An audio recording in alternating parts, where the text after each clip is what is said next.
Kabanata 231 hanggang 240. Dragon Soul Special Forces.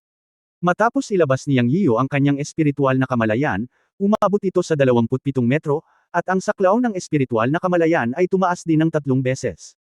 Nakita ng taong nasa labas ng pinto si Chinkei sa kanyang espiritual na kamalayan. Lumapit siya at binuksan ang pinto. "Guwapo, ayaw mo ba akong pumasok at maupo?" Sabi ni Chinkei na may kaakit-akit ng ngiti. Aalis na ba tayo? Maghuhugas na ako at aalis ka agad." Hindi sinagot ni Yang Yiyo si Chinkei para papasukin siya. Gayunpaman, ang babae ay humajijek at bumulong, "Golden House Hidden Beauty, okay, naiintindihan ko, hihintayin ka naming kumain sa bulwagan, at pagkatapos ay umalis." Habang nagsasalita ay pasulyap-sulyap siya sa kwarto, humajijek at pumulupot sa baywang at umalis. Makalipas ang kalahating oras, lumitaw sina Yang Yiyo at Dugu Waking sa bulwagan, kumain ng almusal sa kakaibang mukha ni Chinkei, at pumunta sa palengke ng Gambling Stone.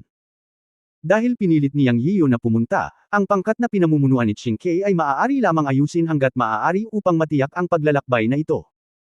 Gayunpaman, pagkasakay sa kotse, ngumiti si Chinkei at sinabing, "Guwapo, may ipapaliwanag muna ako sa iyo," puno ng panunukso ang tono niya. "Ano ito?" tanong ni Yang Yiyo sa kanya. "Sa pagkakataong ito, binibigyan ka ng aming team ng mga serbisyo para magsugal sa mga bato. Babayaran mo ang lahat ng gastos. Kung tumaas ang pagsusugal sa mga bato, sisingilan ka namin ng 30% ng mga bayarin. Kung matalo ka, wala itong kinalaman sa amin. Kakailanganin mong bayaran ang aming koponan ng 10 milyong komisyon sa serbisyo, syempre sa US dollars." Sabi ni Chinkei na may matamis na hininga. Nagulat si Yang Yiyan at nagtanong, "Gusto mo pa rin ng komisyon?" "Hehe, guwapong lalaki, although official na tao kami ang team na responsable para kumita ng pera para sa opisyal. Nakatanggap kami ng mga utos mula sa mga nakatataas upang pagsilbihan ka, ngunit tama na singilin ang mga komisyon ayon sa mga patakaran. Huwag mo kaming tingnan ngayon bilang isang maliit na koponan na may 6 na tao lamang, ngunit ang paggamit sa likod namin ay hindi bababa sa 5 milyong pagpapanatili ng koponan.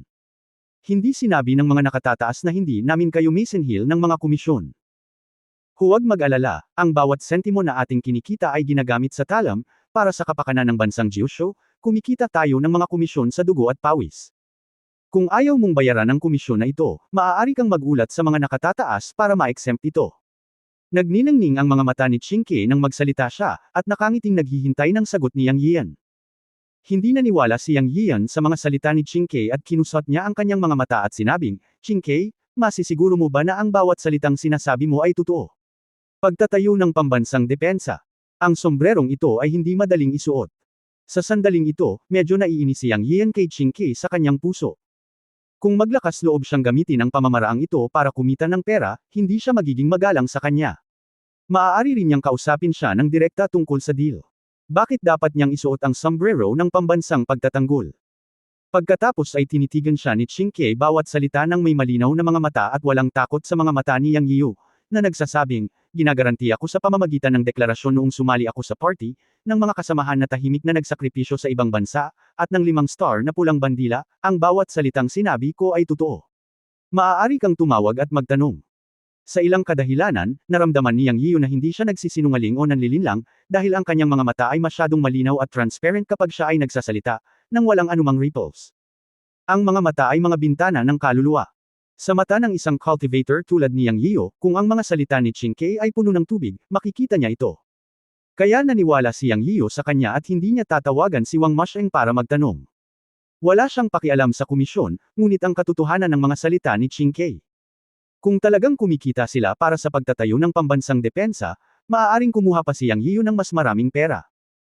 At nang magsalita siya tungkol sa mga kasamahang iyon na nagsakripisyo sa ibang bansa, bakas ng kalungkutan ang sumilay sa kaibuturan ng kanyang mga mata. Ito ay isang babaeng may kwento. Hindi nagmamadaling sumang-ayon si Yang Yiyo sa kanya, ngunit tumingin sa kanya at sinabing, "Maaari mo bang sabihin sa akin ang iyong kwento?" Humalaklak si Chinkei at sinabing, "Hindi mo ba alam ang mga panuntunan sa pagiging confidential?" Ngumisi si Yang Yiyo, kinuha ang maliit na pulang libro at sinabi sa kanya, "Maaari ko bang sabihin ito ngayon?" Mukhang kaya ko." Nakalimutan ni Chinkei ang mga pribilehiyo ng maliit na pulang aklat ni Yang Yiyo, ngunit nagulat din siya. Dapat daw ay malaman ng mga taong lumabas sa Shenlongtan ang pagkakaroon ng kanilang koponan, ngunit tila hindi ito alam ni Yang Yiyo. Gayunpaman, hindi gaanong alam ni Ching Kei ang tungkol sa mga misteryosong miyembro ng Shenlongtan, at hindi masyadong nag-isip tungkol dito. Nag-isip siya sandali, lumingon at tumingin sa bintana, at dahan-daang nagsabi, tinatawag kaming Dragon Soul, at kami ay isang natatanging pangkat na itinatag pagkatapos ng pagkakatatag ng bansa. Ang ating bansang Jiusho ay dumanas ng kahirapan. Masasabing ang bagong Jiusho ay ganap na isang bansang ipinaglaban ng ating mga ninuno gamit ang dugo. Matapos ang wakas na manalo, nalaman namin na malayo kami sa kanila sa lahat ng aspeto. Ang puwersa ng depensa ay ang pangunahing prioridad, ngunit ang aming teknolohiya sa pagtatanggol ay halos zero. Kaya nagkaroon ng Dragon Soul Special Service. Ang mga teknolohikal na kapangyarihan na iyon ay sama-samang pinahintulutan kami. Gumamit man kami ng pera para bilhin ang kanilang teknolohiyang militar, ibebenta nila ito sa amin ng paunti-unti ng may karahasan tulad ng pagpiga ng toothpaste upang maalis ang atresadong teknolohiya, sa takot na muling bumangon ang ating Jiusho.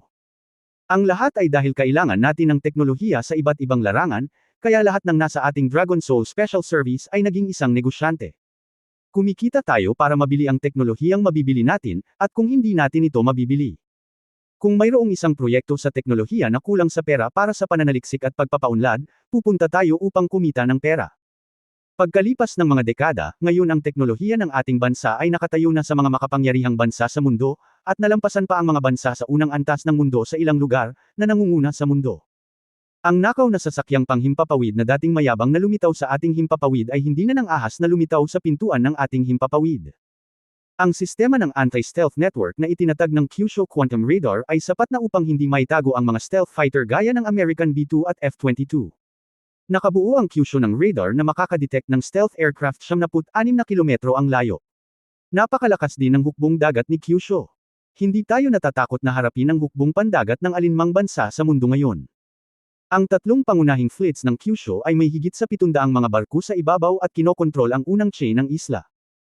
Inaasahan na ang mga aktibidad ng Military Division ng pangalawang chain ng isla ay matatapos sa loob ng 3 hanggang 4 na taon, at ang Kyushu ay magkakaroon ng isang malakas na hukbong dagat na maaaring magsagawa ng mga gawaing dibisyon ng militar sa alinman sa mga karagatan sa mundo sa malapit na hinaharap.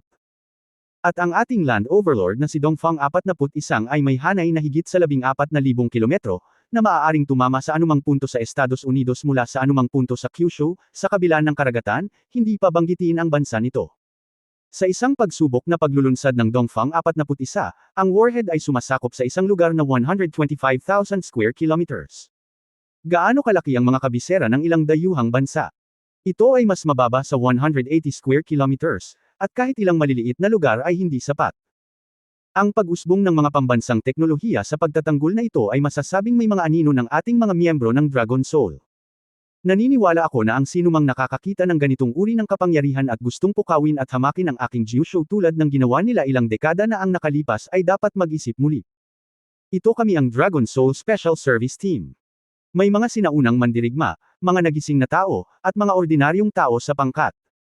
Sa nakalipas na ilang dekada, napakatalino ng ating mga tagumpay ngayon, at ang puwersa ng pambansang depensa na nagpapanginig sa mundo ay may mga anino ng maraming miyembro ng Dragon Soul na tahimik na nagbuhos ng dugo at pawis.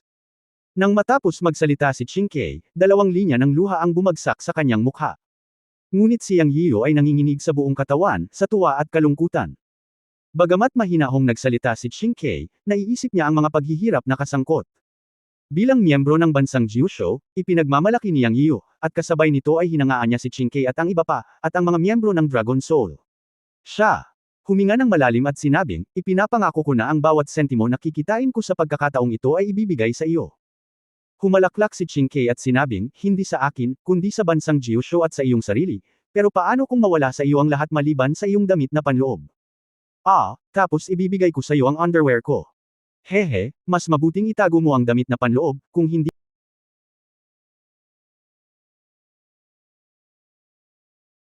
Hindi, makikita sa mga headline na ang isang lalaking Jiusho ay tumatakbong hubot-hubad sa mga lansangan ng timog, at ang mga tao ng Jiusho ay mawawalan ng mukha. Hehe. Huwag kang mag-alala, buddy, hindi ako matatalo, mananalo lang ako. Guwapo, saan ka kumukuha ng tiwala mo? Ang iyong malakas na kumpiyansa sa sarili ang dahilan kung bakit ako nahuhulog sa iyo. Kung gusto mo akong ma-inlove, hindi ako tumututol, haha. Lalong prangka ang pag-uusap ng dalawa, at si Yang Yiyo ay biglang nakaramdam ng lamig sa buong katawan. Noon lang niya napagtanto na si Dugu Walking sa tabi niya ay naglabas ng nakamamatay na aura, kaya mabilis siyang tumigil sa pagsasalita. Sinumpa niya si Chingkei sa kanyang puso, napaka-demonyo, sa tuwing nakikipag-chat ako, dinadala ako sa isang kanal ng hindi ko alam. Tahimik ang sasakyan, at pagkaraan ng mga 10 minuto, huminto ang sasakyan, at ang pinunong nagmamaneho ay nagsabi, nandito na tayo. Kabanata 232 Isang pinaghalong lahi. Isang pinaghalong grupo ng mga tao pagbaba ng grupo sa bus, nakita nila ang isang lugar na katulad ng palengke ng gulay. Sa mga mata ni Yang Yiyo, lahat ito ay malalaking factory shed. Kung wala siya sa timog, akala niya ay lumitaw siya sa palengke ng gulay sa kanyang bayan. Sa isang sulyap, may mga siksik ang stall, maliliit na hanay ng mga stand, at sa mga ito ay mga tambak ng jade at jadeite, nakasisilaw. Hindi maintindihan at maintindihan ni Yang Yiyo ang pagsigaw, napakasigla nito. Ang buong malaking factory shed ay mga 700 hanggang 800 square meters, at ang lugar ay medyo malaki. May mga hiyawan sa Southland dialect, Kyushu dialect, at kahit Korean. Ang merkado na ito ay dapat na nakakalap ng mga jade vendor mula sa maraming bansa. Tiningnan ni Yang Yiyo si Chingkei na may hindi kapani-paniwalang hitsura sa kanyang mukha at sinabi, hindi ba ito ang gambling stone trading market na binanggit mo? Ito ay simpleng pamilihan ng gulay. Paano ito maiuugnay sa salitang high-end? Hehe, gwapong bata syempre wala dito. Upang maging tumpak, ito ay isang gateway lamang. Hindi mo ba nakikita na ang lahat ng mga produktong ibinebenta dito ay mga tapos na produkto? Ito ang panlabas na merkado. Karamihan sa mga jade at jadeite sa merkado ay mga low-end na produkto, at karamihan sa mga ito ay ipinuslit pa, ngunit napakamura. Upang makapasok sa totoong merkado ng kalakalang bato sa pagsusugal, kailangan mong dumaan sa greenhouse market na ito. Pagkapasok, may 3 lugar na hilaw na bato. Ang high-end na raw stone area na pupuntahan namin ay nasa pinakahuli. Sumunod ka sa amin. Tumawa si Chingkei at pinona ang daan papunta sa palengke. Sa pagtingin sa mga makukulay na bagay sa daan, ito ay sariwa kay Yang Yiyo, ngunit ito ay sariwa lamang. Wala siyang nakitang jade na nakapagpaliwanag sa kanyang mga mata sa mga stall sa kanyang paningin. Matapos dumaan sa palengke, maraming tao ang dumating sa isang bakal na tarangkahan. May mga security personnel dito. Lumapit si Lao Yan para magparehistro bago pumasok sa gate. Kung ikukumpara sa abalang lungsod sa labas, halatang kakaunti ang tao dito. Ito ay isang greenhouse area pa rin, ngunit ang lugar ay kalahati ng laki, mga 400 square meters. May mga maliliit na tindahan dito, at sa loob at labas ng mga tindahan ay mga bato na may iba't ibang kulay. Karamihan sa mga bato ay kasing laki ng kamao, at ang pinakamalaki ay kasing laki lamang ng pakwan. May mga tao pa ring pumapasok at lumalabas sa mga tindahan, at nakakarinig ka ng ilang tunog ng bargaining, at nakakaintindi ang mga hindi nakakaintindi. Ipinaliwanag ni Chingkei, ito ang unang lugar ng palengke ng gambling stone. Ang mga hilaw na bato dito ay medyo maliit, at ang mga pinagmula ng mga hukay ay ilang mga hindi kilalang lugar din. Sa makatuwid, ang presyo ng transaksyon ng mga hilaw na bato dito ay hindi mataas. Ang pinakamataas ay nasa pagitan ng 1 milyon, at ang pinakamababang presyo ay ilang daan o libu-libong Gyusho coin din. Karamihan sa mga tao ay kayang bayaran ito. Ang pagdaan lang dito ay ang pangalawang lugar ng mga hilaw na bato. Mataas ang presyo ng mga hilaw na bato sa pangalawang lugar. Ang isang malaking bahagi ng mga ito ay mga semi-tapos na mga produkto, iyon ay, pinutol ang mga hilaw na bato. Sa relatibong pagsasalita, ang mga bato sa pagsusugal ay nangangailangan ng mas tumpak na pagtingin, at ang laki ay malaki rin. Siyempre, hindi naman maliit at berde ang mga hilaw na bato. Ang presyo ng transaksyon ay nasa pagitan ng 1 milyon at 10 milyon. Ang pangalawang lugar ay itinuturing na isang medium-sized na raw stone trading area. Maraming mga profesional na manunugal ang aktibo dito. Ang pangalawang lugar, at panghuli ang pangatlong lugar, ay ang lugar din na may pinakamahigpit na bantay sa buong palengke ng batong sugal. Ang mga hilaw na bato sa ikatlong lugar ay pawang mga hilaw na bato mula sa mga sikat na hukay sa iba't ibang bansa, tulad ng mga lumang hukay na hilaw na bato sa Myanmar, at iba pa. Sa ikatlong lugar, mayroon ding mga kakaibang transaksyon sa bato, hindi lamang jade na hilaw na bato. Upang pumasok sa ikatlong lugar, kailangan mong tumawag para sa isang security deposit, 10 milyong Gyusho coins bawat tao. Sinabi ko sa iyo na ang mga taong makapasok sa ikatlong lugar ay mayaman o marangal, at ang kanilang net worth ay hindi bababa sa daan-daang milyon. Siyempre, inayos na ni Lao Yan ang isyu ng net worth. Kailangan lang nating bayaran ang security deposit. Habang nagsasalita, sinundan ni Yang Yiyo si Chingkei sa pangalawang lugar, na halos kapareho ng venue sa ikatlong lugar, at sa wakas ay dumiretso sa ikatlong lugar. Makalipas ang ilang minuto, lumitaw ang isang sinaunang gusali sa gitna ng eksena. Ang pinto ay katulad ng sa Chow's courtyard. Ito ay mukhang napakatanda at may mga katangian ng Jiusho. Sinabi ni Ching Kei na ito ang pangatlong lugar, ang pinaka-advanced na lugar sa buong larangan ng transaksyong bato sa pagsusugal. Oo nga, pagkatapos maglakad, nakita ni Yang Yiu na ang mga taong nagbabantay sa pinto ay talagang mga sinaunang mandirigma at apat na malalaking lalaki na may ikalimang antas ng dark energy. Lihim siyang nagulat sa kanyang puso, ito ay talagang mahigpit na binabantayan. Ang mga gatekeeper ay pawang mga sinaunang mandirigma ng ikalimang antas ng dark energy. Mukhang hindi karaniwan ang kapangyarihan ng pamilya Duanmo. Sa pintuan ng silid, nagsalita si Lao Yan at pinatunayan ng admission ticket ang identity registration. Lumapit si Yang Yiu at iniswipe ang card para bayaran ang security deposit para sa 8 tao, isang buong 80 milyon. Saka lang sila pinapasok. Gayunpaman, sinabi ni Ching Kei na ibabalik ang security deposit kapag umalis sila, dahil lang sa takot na may mga bisitang magdulot ng gulo, kaya gumawa sila ng hakbang. Siyempre, wala pang bisitang naglakas loob na manggulo dito. Ang pamilyang Duanmo ay isang higanti sa timog. Ayon kay Ching Kei, mula sa palengke na karaniwang pamilihan ng gulay hanggang dito, lahat sila ay mga industriya ng pamilya Duanmo, na napakalakas. Pagkapasok ko ay may lumabas na babae. Mukha siyang Jiusho, nasa 20s, nakasuot ng maliit na suit na nakasuot ng professional attire. Isa siyang service staff sa loob. Binati niya ang mga tao ng may ngiti mula sa malayo at sinabing, "Welcome to Enjo Rockstone Exchange. Ako si Ruan Hua, ang iyong magaspang na batong gabay sa pagkakataong ito. Nag-apply ka para sa mga serbisyong may mataas na antas at masisiyahan ka sa 20% na diskwento sa lahat ng transaksyon. Ito ang iyong trading card. Gamit ang card na ito, masisiyahan ka sa prioridad sa paggawa ng desisyon sa transaksyon at awtoridad sa garantiya sa transportasyon. Maaari ko bang itanong kung sino ang pinuno?" Habang nagsasalita siya, iniabot niya ang isang blue card na may pendant rope. Umiwas si Ching Kei at sinabing, "Guwapong lalaki, mangyaring tanggapin ang card. Ikaw ang sponsor, haha."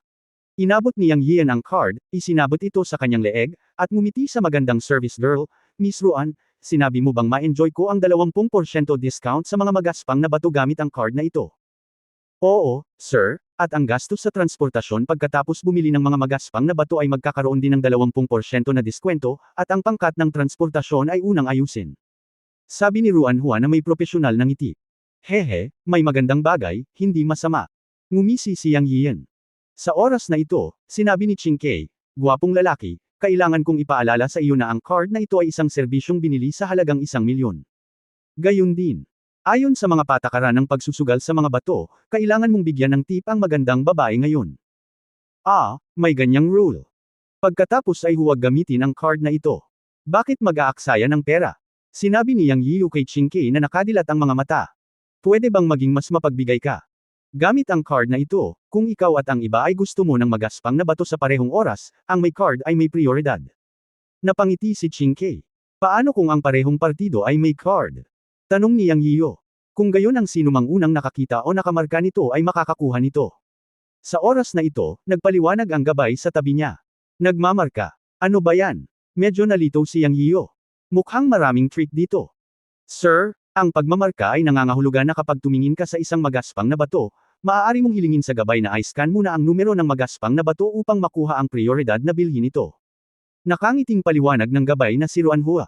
"Nako, ganun pala. Mayroon ding mataas na teknolohiya. Hehe, okay, naiintindihan ko." Pagkasabi noon ay naglabas siya ng isang stack ng nanguudon sa kanyang bulsa. Hindi niya binilang kung magkano ang pera. Anyway, ito ay isang makapal na stack at direktang ibinigay niya ito kay Ruan Hua, na itinuturing na tip sa bibig ni Ching Kei. "Salamat, sir." Nakita ni Ruan Hua na ang makapal at manipis na kotse ay katumbas ng kanyang buwanang sweldo. Tuwang-tuwa siya nang malaman niyang may nakilala siyang mapagbigay na sponsor. Pagkatapos ay sinundan ng ilang tao si Ruan Hua at pumasok sa loob. Ang lugar na ito ay parang parke. Makalipas ang ilang minutong paglalakad, nakarating sila sa isang malaking gusali. Pagkapasok, napakaganda at may lumabas na bulwagan na parang museo. Sinabi ng gabay na si Ruan Hua na ito ang Rowstone Trading Hall. Nandito ang lahat ng mga hilaw na bato. Ang buong bulwagan ay halos 5,000 metro kwadrado. Anyway, pagkatapos pumasok, naramdaman ni Yang Yiu na napunta siya sa isang museo na hilaw na bato. Naroon ang lahat ng uri ng hilaw na bato, ang maliliit ay kasing laki ng kamao, at ang malalaki ay parang 7 o 8 tonelada, at ang mga kulay ay makulay din. May scanning sign sa bawat hilaw na bato, na may citation number at presyo. Gayunpaman, bilang karagdagan sa mga hilaw na batong ito, ang nakaakit kay Yang Yiu ay ang mga tao sa bulwagan. Ang isang casual na sulyap ay nagsiwalat na mayroong hindi bababa sa 4 o 500 tao na naruroon sa bulwagan na ito ngayon. Bawat ilang metro sa paligid, may mga security personnel na may hawak na tunay na baril at nuclear bomb. Mula sa hininga, parang mga ordinaryong tao sila, ngunit mayroon silang hininga ng mga gwardya. Sa daan-daang tao sa bulwagan, nadama ng kanyang espiritual na pakiramdam ang maraming sinaunang mandirigma, na may iba't ibang antas ng paglilinang. Gayunpaman, sa isang casual na pag-scan, natuklasan niya ang isang middle-level 9th level Dark Energy Warrior at 2 8th level Dark Energy Warrior sa kanyang espiritual na kahulugan. Kailangan mong malaman na ang kanyang espiritual na pakiramdam ay nakakakita na ng 27 metro, at natuklasan niya ang isang ikasyam na antas ng Dark Energy na mandirigma at 2 ikawalong antas na Dark Energy na mandirigma sa loob ng 27 metro. Naisip niya sa sarili, tama si Uncle Wang. Talagang maraming mga sinaunang mandirigma ang nagtitipon dito ngayon. Kaya't si Yang Yiyo ay naglakad-lakad sa paligid ng karamihan at nakakita ng hindi bababa sa 3 ikasyam na antas ng Dark Energy na mandirigma, at 5 ikawalong antas na Dark Energy na mandirigma, hindi pa banggitin ang mga nasa ibaba ng ikawalong antas. Pagdating dito, feeling lang, pinaghalong dragon at isda. Tila ang pamilya Duanmo ay nakakuha ng isang batch ng mga kakaibang hilaw na bato. Anong magagandang bagay ang mga ito? Kung hindi, paano sila makakaakit ng napakaraming sinaunang mandirigma? Kabanata 233 talagang masama ang swerteng ito. Pagkatapos tumingin sa paligid, casual na tinanong ni Yang Yian ang gabay na si Ruan Hua, Miss Ruan, nabalitaan ko na ang iyong trading market ay nakatanggap kamakailan ng isang batch ng mga espesyal na magaspang na bato. I wonder kung nasaan sila. Sir, hindi pa nabubuksan ang batch ng special rough stones. Malamang magsisimula itong mag-trade mamayang hapon. Maaari mong tingnan kung gayon. Alam mo ba kung anong uri ng magaspang na bato ito? Tanong ni Yang Yian sa kanya. Hindi ko alam ang tungkol dito, umiling si Ruan Hua. Naisip ni Yang Yian na siya ay isang service staff lamang at hindi na niya makontak ang core, kaya hindi na siya nagtanong pa. Pagkatapos ay nagsimula siyang tumingin sa magaspang na mga bato. Simula nang dumating siya dito, kailangan niyang maglaro kahit na siya ay isang gastusin. Bagaman, ito ang kanyang unang contact, kasama niya ang Chinke team sa paligid niya, kaya hindi ito isang bulag na pagbili. Ayon sa makaranasang pinuno ng pangkat, maraming paraan upang makilala ang mga magaspang na bato. Ang mga salita ng pinuno noon, isang magaspang na bato na walang bintana, iyon ay, walang pinutol, maliban sa hugis at bigat ng hitsura, walang sinuman ang makapagsasabi kung ano ang nasa loob, kung mayroong jade, at sa pamamagitan lamang ng pagputol nito malalaman ang tunay na conclusion. Ang mga taong nagsusugal sa mga bato ay umaasa sa karanasan. Batay sa pagganap ng magaspang na balat ng bato, paulit-ulit silang gumagawa ng mga hula at deliberasyon, na puno ng kawalan ng katiyakan, kaya sila ay sumugal. Matapos maputol ang hilaw na bato, kung ang isang matubig na berdeng kulay ay lilito, ito ay tinatawag na pagtaas, kung hindi man ito ay isang pagkahulog. Ang pagsusugal sa mga bato ay pagsusugal sa lakas ng pananalapi, karunungan at tapang, o simpleng pagsusugal sa swerte. Anyway, kasama ni Yang Yiu si Chinke at ang kanyang team, kaya hindi siya rookie. Mayroon siyang bank card na may 6 bilyong yuan sa kanyang kamay, na sa tingin niya ay sapat na para maglaro siya. Ang tunay na layunin ay hindi upang maglipat ng pera, ngunit gumastos ng pera upang maakit ang atensyon ng pamilya Duanmo, at pagkatapos ay makipag-ugnayan sa pamilya Duanmo upang imbestigahan ang mga gawain ng kanyang ina. Ito ang tunay na layunin. Siyempre, mas mahusay na kumita ng pera. Naglalakad sa isang lugar, nakakita si Yang Yiu ng isang piraso ng hilaw na bato na kasing laki ng pakwan at handang subukan ang kanyang kapalaran. Inilabas niya ang kanyang espiritual na kamalayan upang pagmasdan ang bato. Maaaring ito ay dahil sa kapal ng hilaw na bato, at hindi niya maobserbahan ang anumang espesyal sa kanyang espiritual na kamalayan. Nang makitang ang presyo ay nakasulat bilang 100,000, ngumiti siya at sinabing, ang 100,000 ay hindi masyadong mahal. Gusto ko itong magaspang na bato. Tulungan mo akong humanap ng taong pumutol nito. Pagkatapos sabihin iyon, tumawa si Chinke at sinabing, guwapong lalaki, ang 100,000 ay hindi Gyusho currency, kundi US dollars. Ang mga presyo dito ay kinakalakal sa US dollars. Huwag malito. Kung lalabas ang presyong 100,000,000, nakakahiya kung sa tingin mo ito ay Gyusho currency. Nagulat si Yang Yiu. Ang 100,000 US dollars ay higit sa 600,000 Gyusho currency. Ang magaspang na batong ito ay mas malaki ng kaunti kaysa sa isang pakwan, ngunit ito ay napakamahal. Gayunpaman, dahil nagsasanay lang siya, wala siyang pakialam. Sinabi ng pinuno sa gilid, Sir, ayon sa aking karanasan, napakaliit ng posibilidad na ang magaspang na batong ito ay magbunga ng berde. Mayroong 2 uri ng jadeite rough stones, mountain material at baby material. Ang material ng bundok ay direktang mina mula sa minahan ng jadeite, walang panlabas na balat, hindi regular na hugis, maraming mga gilid at bitik, magaspang at maluwag na istruktura, hindi masyadong magandang kalidad, hindi isang bato sa pagsusugal. Ang materyal ng sanggol, iyon ay, jadeite gravel, ay nabubuo kapag ang batong jadeite ay gamulong pababa sa gilid ng burol pagkatapos mag-weather at masira, at dinadala sa kanal o sapa ng mga baha o ilog. Sa panahon ng proseso ng pag-roll at transportasyon, ang mga gilid at sulok ng mga fragment ng jadeite ore ay bilugan, at ang orihinal na basag o maluwag na mga bahagi ay pagod o gumuho. Sa parehong oras, ang ibabaw ay weathered sa isang layer ng iba't ibang kapal. Balat upang ang mga fragment ng jadeite ay maging mga grabo ng humigit kumulang bilog o hugis itlog na hugis na nababalot ng panlabas na balat. Sa merkado ng kalakalan ng hilaw na materyal ng jadeite, karamihan sa kanila ay mga batang materyales, iyon ay, mga batong jadeite. Dahil ang ibabaw ng grabo ay natatakpan ng isang layer ng weathered na balat, ang panloob na sitwasyon ay hindi makikita. Mahihinuha lamang ng mga tao ang kalidad ng jadeite sa loob ng bato sa pagsusugal batay sa mga katangian ng balat at ang mga pintuan na binuksan sa lokal at sa kanilang sariling karanasan. Ngunit ang piraso ng hilaw na bato na ito ay masyadong makinis, nang walang anumang mga intersection gaps.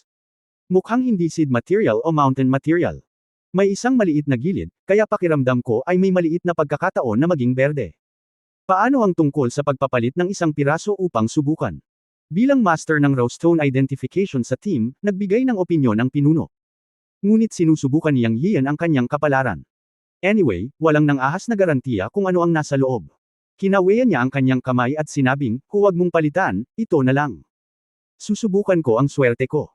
Puputulan ito ni Miss Ruan. Okay, sir, anong level ng cutting master ang kailangan mo? Tanong ni Ruan Hua. Mayroong mga antas ng cutting masters. Nalilitong tanong niyang Yian. Oo, sir. Ang aming mga cutting master ay nahahati sa 3 antas, simula sa junior cutting masters, hanggang sa intermediate, at pagkatapos ay sa pinakamataas na antas. Kung mas mataas ang antas ng cutting master, mas mahusay ang mga kasanayan, at mas kaunting pinsala sa hilaw na bato. Ang bayad sa serbisyo para sa junior cutting master ay 100,000, ang intermediate ay 1,000,000, at ang advanced ay 10,000,000, syempre sa US dollars. Anong antas ng cutting master ang kailangan mo? Sabi ni Ruan Hua at hinintay ang sagot niyang Yian. He's, masyado kang itim, sinisingil ito, at ang advanced ay 10,000,000 US dollars. Nagulat si Yang Yian. Nakangiti pa rin si Ruan Hua at sumagot ng may paggalang, Sir, ang pagputol ng mga hilaw na bato ang pinakamahalagang bahagi ng buong batong sugal. Kung ang teknolohiya ng pagputol ay hindi hanggang sa pamantayan, ito ay lubhang makapinsala sa berde sa hilaw na bato. Sa oras na iyon, hindi ito magiging maliit na bayad. Matapos makinig sa paliwanag ni Ruan Hua, kahit na medyo hindi patas ang pakiramdam ni Yang Yian, hindi niya ito pinahiya. Sinabi ng mga tao na ito ang panuntunan. Okay, ayusin mo ang isang intermediate cutting master para sa akin. Pagkatapos ng lahat, pinili ni Yang Yian ang intermediate level, iniisip na dahil kailangan niyang gumastos ng maraming pera, wala siyang pakialam sa maliit na pera na ito. Sinabi ni Ching Kei sa gilid, sa katunayan, sapat na ang paggamit ng junior cutter. Ang mga kasanayan sa pagputol dito ay sikat sa mundo, at maraming tao ang gumagamit ng mga junior cutter. Gumamit tayo ng intermediate. Nasabi ko na, ngumisi si Yang Yian. Makukuha mo ang binabayaran mo. Mas mainam na magkaroon ng isang intermediate para makasigurado. Hehe, Sheng, ikaw ang sponsor, ikaw ang may huling say, at kami ay ilang mungkahi. Nakangiting sabi ni Ching Kei. Wala pang 3 minuto, pagkatapos tumawag si Ruan Hua, dumating ang isang nasa katanghaliang gulang na cutter. Espesyal na natagpuan ni Ruan Hua ang isang Southern Chinese na marunong magsalita ng Mandarin. Pagkatapos ng maikling pagpapakilala, medyo naiinip si Yang Yian na hayaang putulin ng pamutol ang magaspang na bato. Sa unang pagkakataong maingat siyang pumutol, nalaman ni Yang Yian na ang pinuno sa paligid niya ay mas kinakabahan kaysa sa kanya. Ngunit sa huli, walang berde. Pagkatapos ng 3 hiwa, ito ay naging isang guwang na bato. 100,000 US dollar ang nasayang. Ito ay pagsusugal sa mga bato. 3 pagbawas at 100,000 US dollars ang nawala. Medyo nalungkot si Yang Yian, ngunit sa kabutihang palad siya ay isang nouveau riche, at kumpara sa pera sa kanyang bulsa, ito ay wala. Matigas ang ulo, gumastos siya ng 1,000,000 US dollars para bumili ng 3 magaspang na bato at hiniling sa pamutol na ipagpatuloy ang pagputol. 2 magaspang na bato ang guwang. Ang ikatlong magaspang na bato sa wakas ay nagpakita ng berde, ngunit ito ang pinakakaraniwang uri ng bean. Ang uri ng bean ay isang napakalinaw na pangalan. Alam namin na ang jade ay isang polycrystalline. Kung ang mga kristal na bumubuo sa jade ay magaspang, tulad ng mas malaki sa 1 milimetro, madali silang makikita ng mata. Karamihan sa mga magaspang na kristal ng jade ay maikling columnar.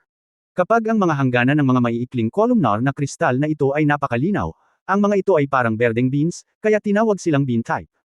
At hindi ito malaki, mas malaki lang ng kaunti sa walnut. Sabi ng pinuno sa tabi niya, hindi mataas ang market value, hindi hihigit sa 3,000 Gyusho coins, pero mas maganda ito kaysa wala. Sir, nabuksan mo na rin ang negosyo. Alam ni Yang Yian na inaaliw niya ang kanyang sarili. Sa oras na ito, siya ay talagang medyo nabigo. Gumastos siya ng higit sa $1,000,000, at nakakuha lamang siya ng isang mababang uri ng bean na produkto na nagkakahalaga ng 3,000 Gyusho coins. Siya. Sinubukan ang kanyang kapalaran sa $1,000,000, ngunit ang swerteng ito ay talagang masama. 4 na hilaw na bato ay gumawa lamang ng isang piraso ng walnut, at ito ay isang jadeite pa rin na may mababang kalidad. Magsisinungaling si Yang Yian kung sasabihin niyang hindi siya nalulumbay. Marahil nang makitang medyo nadismaya si Yang Yian, muling sinabi ng pinuno, Sir, iminumungkahi ko na pumunta tayo sa skylight area para tingnan. Sa relatibong pagsasalita, ang orihinal na jade na may skylight ay mahal, ngunit ang posibilidad na makagawa ng berde ay mataas. Ano ang skylight? Sabi ni Yang Yian sa kanya. Ito ang orihinal na bato na ang ibabaw ay nasira noong nagmimina. Maaari mong makita ang transparent na kulay at mga ugat sa loob ng orihinal na bato upang madagdagan ang paghatol ng pagsusugal sa bato. Siyempre, ang ilan sa kanila ay sadyang binuksan sa merkado ng kalakalan, ngunit ang presyo ay talagang doble, ngunit ang posibilidad na maging berde ay talagang mataas. Maraming tao na nagsusugal sa mga bato ay nagsisimula sa orihinal na bato ng founding skylight.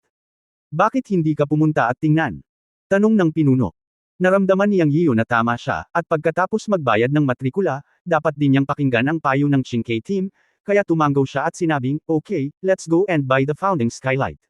Dumating ang ilang tao sa orihinal na lugar kung saan nabuksan ang skylight. Nalaman ni Yang Yian na ito talaga ang sinabi ng pinuno. Ang ibabaw ng orihinal na bato dito ay may mga balat na natamba ng mga panlabas na puwersa.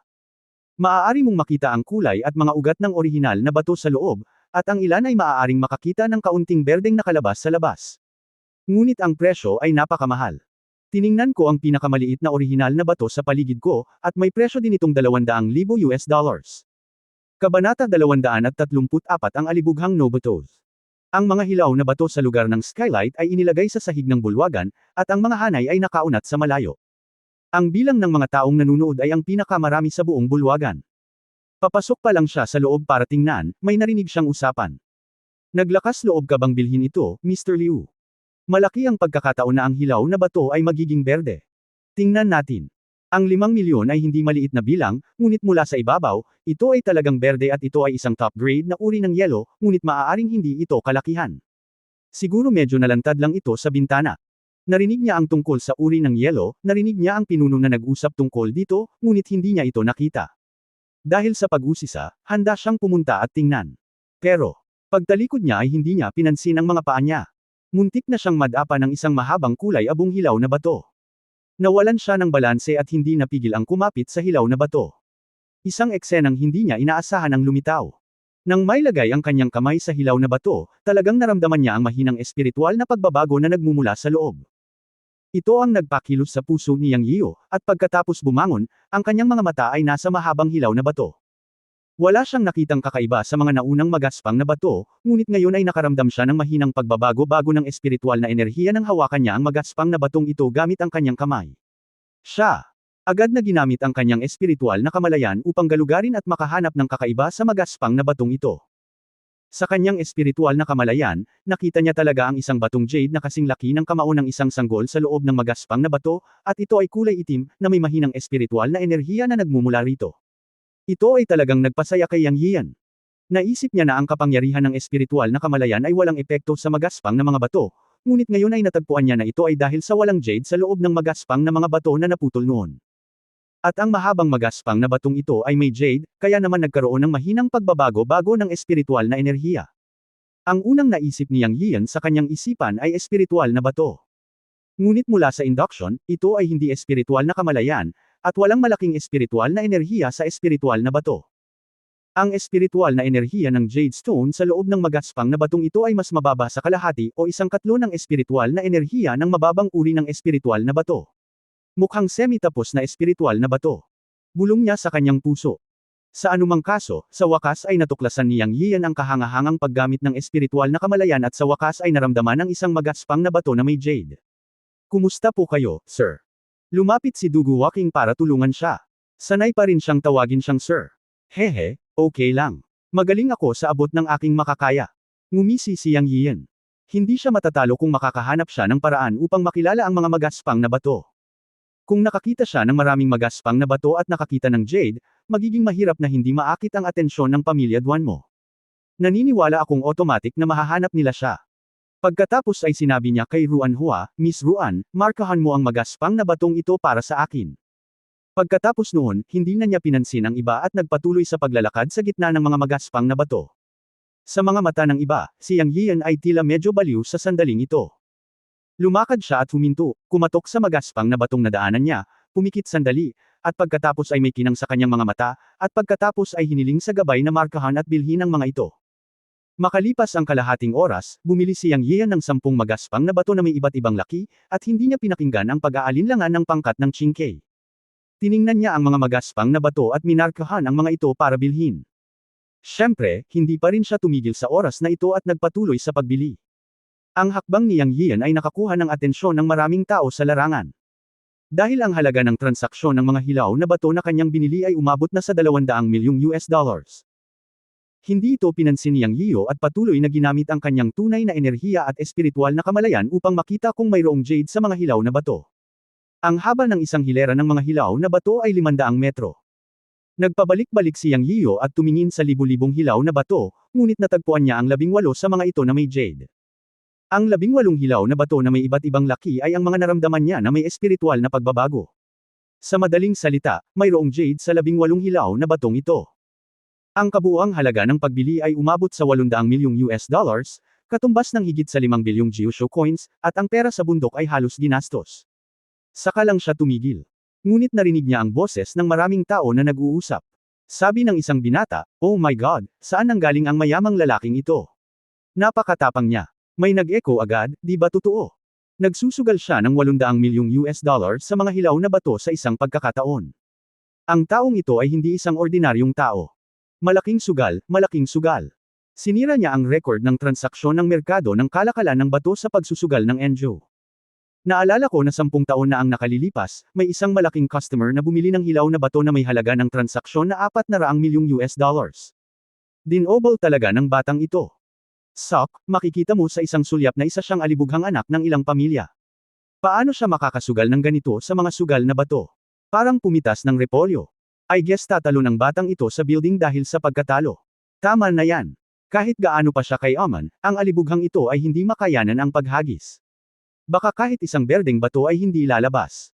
Karamihan sa mga talakayan sa larangan ay tungkol sa inggit, selos at puot, at mas marami pa ang dumating para manood ng saya. Isa-isa silang huminto sa pangangalakal at dumating upang panuurin si Yang Yiu, na gustong makita kung ano ang magiging resulta pagkatapos putulin ni Yang Yiu ang bato. Kasabay nito, sa isang silid sa ikatlong palapag ng bulwagan ng kalakalan, isang matandang lalaki sa edad na mga 60 taon ay tumitig kay Yang Yiu sa screen, ang kanyang mga mata ay kumikislap, at pagkatapos ay sumigaw sa labas ng pinto, "Qingfeng, halika rito." Ang matandang ito ay ang taong namamahala sa merkado ng kalakalan ng may akda ng pamilya Duanmo, si Duanmo Lei, isang sinaunang martial artist sa gitna ng ika-9 na antas ng dark energy. Mahirap na hindi maakit ang kanyang atensyon sa paggastos ni Yang Yiu, kaya tinanong niya ang supervisory manager na magtanong. Bumukas ang pinto, at pumasok ang isang lalaking nasa edad 40. Second Master, humihingi ka ba ng impormasyon tungkol sa binatang ito? Itinuro ni Duanmo Qingfeng si Yang Yiu sa display screen at nagtanong. Haha, magaling si Qingfeng. Sabihin mo sa akin kung saan nanggaling ang binata. Tuwang-tuwa si Duanmo Lei sa sagot ni Duanmo Qingfeng. Inimbestigahan ko lang yung mga guard. Sinabi nila na ang binatang ito ay tinatawag na Yang Yiu, mula sa Jiusho, at mayroong 8 tao sa grupo.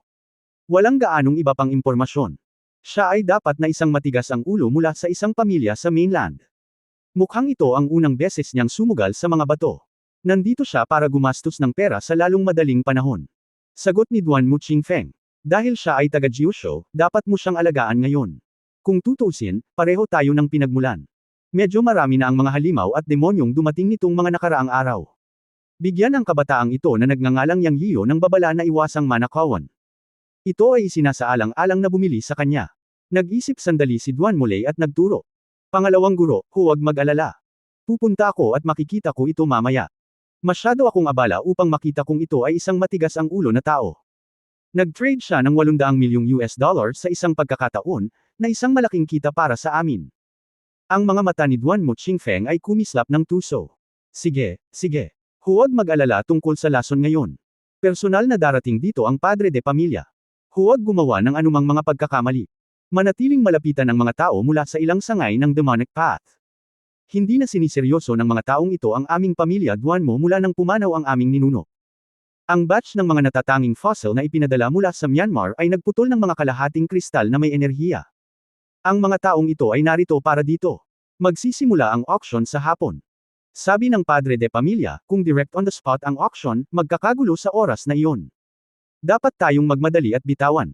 At ang mga nakapasa sa pagkagising ay may masamang balak din. Kailangan nating maging magbantay. Sabihin sa mga lihim na gwardya na palakasin ang mga patrol. Puno rin ng pag-aalala si Duan Muley nang pinag-uusapan ang batch ng mga espesyal na kakaibang bato.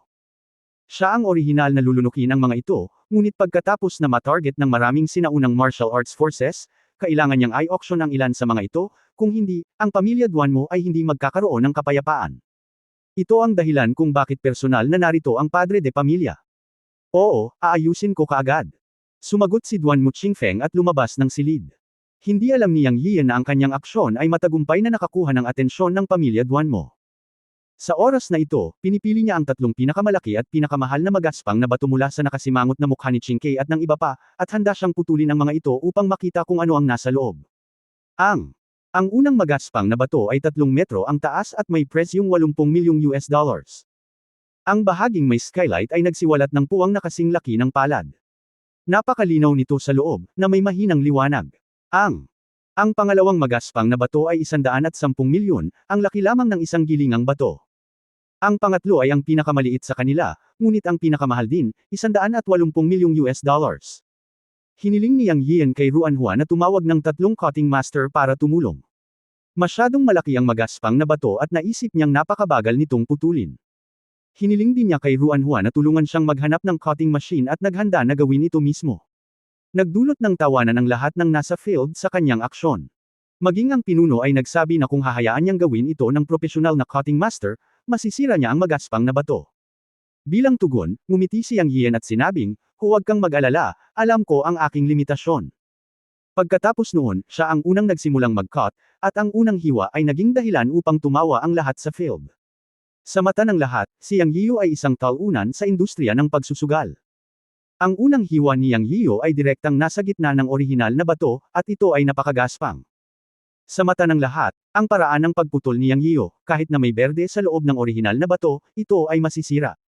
Sa pagharap sa mga buntong hininga at tawanan ng mga nanunood, ngumiti rin si Yang Yiu ng nakakaloko. Siya lang ang nakakaalam kung saan paputol at kung saan hindi puputulan. Dahil kung nasaan ang jade sa orihinal na bato, alam niya ito ng malinaw sa kanyang espiritual na kamalayan. Sa isang hiwa, nahulog ang isang malaking piraso ng balat. Sa oras na ito, isang tao sa bukid ang bumulalas, ito ay dumami. Kabanata 235 Rare Blood Jade.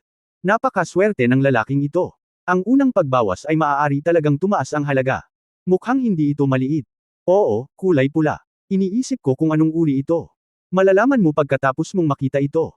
Oh my God, tingnan mo, nagsisimula na naman siyang maghiwa-hiwalay. Pinag-uusapan ito ng mga nanunood sa field, ngunit hindi ito nakaapekto kay Yang Yiu. Alam na niya ang sitwasyon ng jade sa loob, at alam niya kung saan sisimulan ang paghiwa.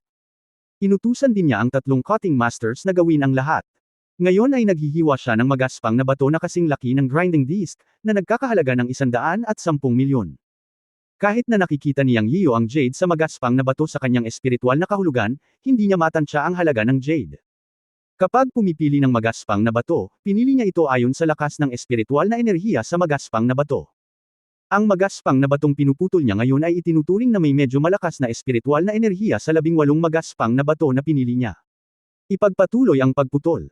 Anyway, may balat na kasing kapal ng isang daliri, kaya mabilis siyang maghiwa. Pagkatapos ng 3 o 4 na hiwa, ang hitsura ng magaspang na bato ay nahayag. Sa oras na ito, ang ilang mga makaranasang manunugal ng bato ay maaari nang mahinuha ang laki ng jade sa loob. Tuwang-tuwang sinabi ng nasa katanghaliang gulang na lalaki na may salamin pagkatapos itong makita, malaking pagtaas, malaking pagtaas. O Diyos ko, napakaswerte ng batang ito, isang daliri lang ang kapal ng balat, at mukhang napaka-uniforme, parang ito ay isang buong piraso ng jade. Oo, ang susi ay ang bihirang malalim na pulang kulay, depende ito sa kung anong grado ito, kung ito ay isang high-grade na species, ang batang ito ay kikita ng maraming pera. Ang mga taong nag-uusap sa tabi niya ay mas nasasabik kaysa kay Yang Yiyu matapos itong makita, at isa-isang nagpahayag ng kanilang mga opinyon. Sa oras na ito, inutusan ni Yang Yiyu ang tatlong cutter na putulin ang halos isang katlo ng lugar. Tanging ang mga maingat na tao sa field ang nakahanap na ang pagputol ni Yang Yiyu ay hindi nakasira sa jade sa loob, na para bang mayroon siyang perspective eye at alam ang kahalagahan ng pagputol. Isang matandang lalaki na mukhang nasa 70s, na inaalalayan ng isang batang babae, ay nakatayo sa hindi kalayuan at pinanood ang jade na nakalabas sa magaspang na bato sa ilalim ng kamay ni Yang Yiyu, at ang matanda ay labis na nasasabik. Isang nasa katanghaliang gulang na lalaki sa edad na 50, nakasuot ng suit, at 7 o 8 taon na mukhang mga tagasunod, ang nakakita ng matinding pagtaas sa halaga ng hilaw na bato ni Yang Yian, at naglakad pasulong. Halos lahat ng tao sa paligid ay nakakita ng matinding pagtaas ng halaga ng hilaw na bato sa kamay ni Yang Yian, at ang kanilang mga ekspresyon ay kumislap. Sa sandaling ito, ang pinakakinakabahan na tao ay ang pinuno, ang appraiser sa tabi ni Yang Yian. Nang makita niya ang hilaw na balat ng bato na pinutol ni Yang Yian, inilantad ang malalim na pulang jade sa loob, ang buong katawan niya ay nanginginig sa pananabik at natulala siya sa mismong lugar. Kung hindi siya nagkakamali, ang malalim na pulang jade sa mga mata ng pinuno ay dapat na mataas na grado na ice jade. Sa pag-aakalang ito ay mataas na uri ng ice jade, sa wakas ay naging kalmado ang puso ng pinuno. Tulad ng iba, hindi siya optimistiko sa simula, ngunit ngayon ay hinangaan niya ang katapangan at swerte ni Yang Yian. Sa pagkakataong ito, isang ice jade ang aktwal na nabuksan, at mukhang malaki ito. Isang daliri lang ang kapal ng balat, at ang nakalantad na 1/3 ay tila may mataas na posibilidad na ang buong piraso ng mahiwagang disc na kasing laki ng raw jade ay jade. Gayunpaman, ang rough cutting technique ni Yang Yian ay nagpang-inag sa puso ng pinuno.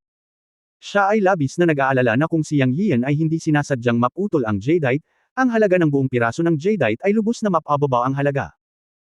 Nang magsalita ang pinuno upang pigilan siya, narinig niya ang isang malakas at matandang sigaw, "Tumigil ka, itigil mo ito, binata, kung pinutol mo ang jadeite ng ganito, sisira nito ang pagiging natural ng jadeite." Lumingon ang pinuno at nakita ang isang matandang may puting balbas na tuwang-tuwa na naglalakad palapit sa kanya sa tulong ng dalaga. Sa oras na ito, may sumigaw ng sorpresa sa bukid, "Oo, Li Malay, Ginoong Li, hindi ko inaasahan na naalarma ang matanda." May hindi nakakakilala sa matandang ito, kaya nagtanong, "Kuya, sino itong matandang ito? Parang sikat na sikat siya ah. Sok, hindi mo nga kilala si Li Malay, at nagsusugal ka ng jadeite." Si Li Malay ay isang senior appraiser na tinanggap ng pamilya Duanmo. Si Mr. Lee ay mula sa Jiusho at siya rin ang presidente ng Jiusho Jade Appraisal Association.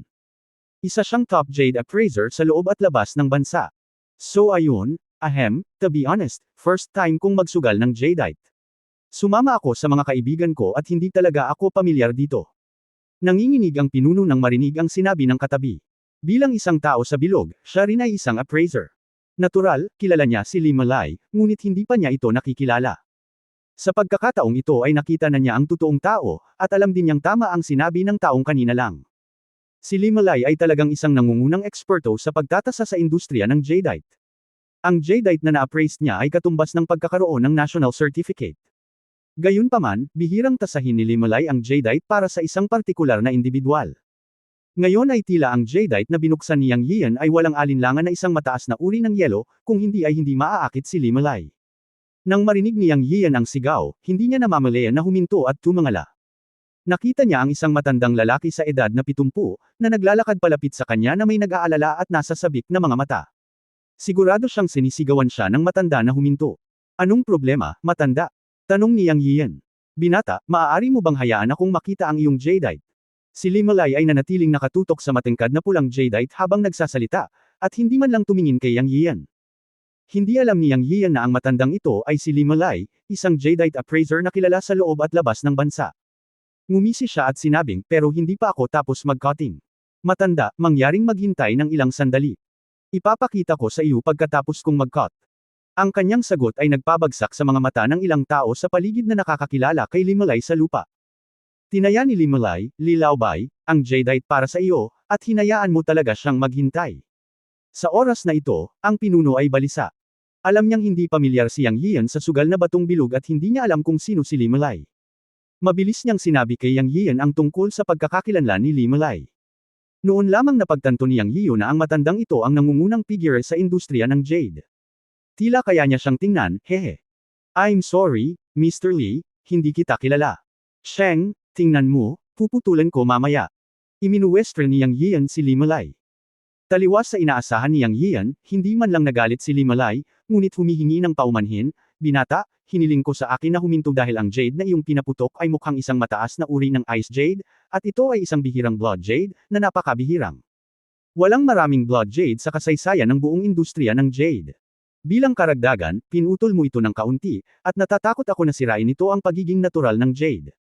Mula sa sulok, ang blood jade sa iyong magaspang na bato ay malamang na isang kumpletong piraso, na napakabihirang at ang halaga nito ay hindi matataya.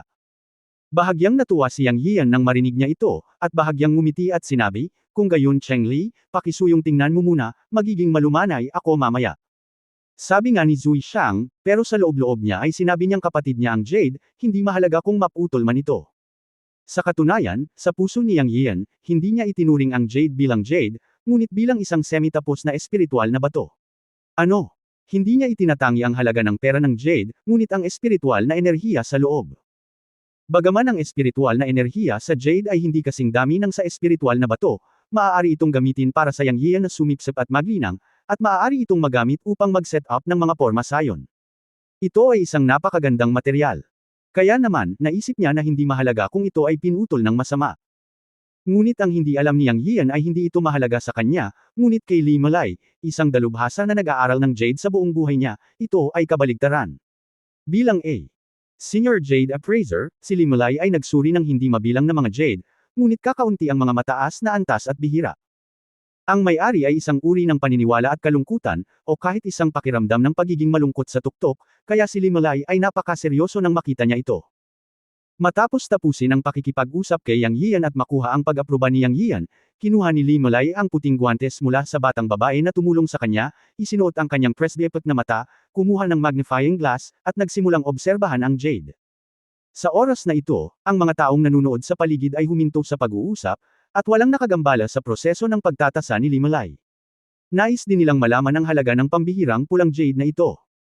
Makalipas ang mga 10 minuto, tumindig si Li Malay, puno ng pananabik ang kanyang mga mata, at bamulong siya sa sarili, ito ay talagang isang mataas na uri ng yellow na jade, isang blood jade, na bihira sa 1,000 taon.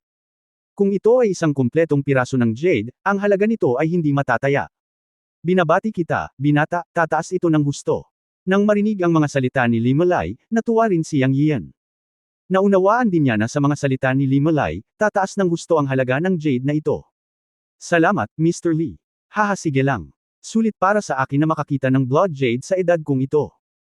Nang ang dalawa ay nag-aaway, isang tinig ang biglang tumunog sa bukid, at malakas na sinabi kay Yang Yian, bata, bigyan mo ako ng piraso ng jade na ito, babayaran ko ang 120 milyon. Natapos magsalita si Yang Yian, nakita niyang isa itong kalbo na nasa katanghaliang gulang na matabang lalaki na nasa edad 40. Ngumisi siya sa kanyang puso, noong binili ko ang hilaw na bato, nagbayad ako ng 110 milyon. Ngayong tumaas ng husto, 120 milyon lang ang inaalok mo sa akin. Sa tingin mo ba tanga ako? Kabanata 236 na Imperial Green Jade na hugis tao. Bago magkaroon ng oras si Yang Yian na magsalita, may ibang tao na lumapit. Siya ay isang nasa katanghaliang gulang na lalaki sa edad na 50, nakasuot ng suit at kurbata. Nginitian niya ang taong grasa na kanina pa, haha, ilang araw na kitang hindi nakikita. Ang mga kasanayan sa mukha ni Mr. Zhang ay naging mas pino.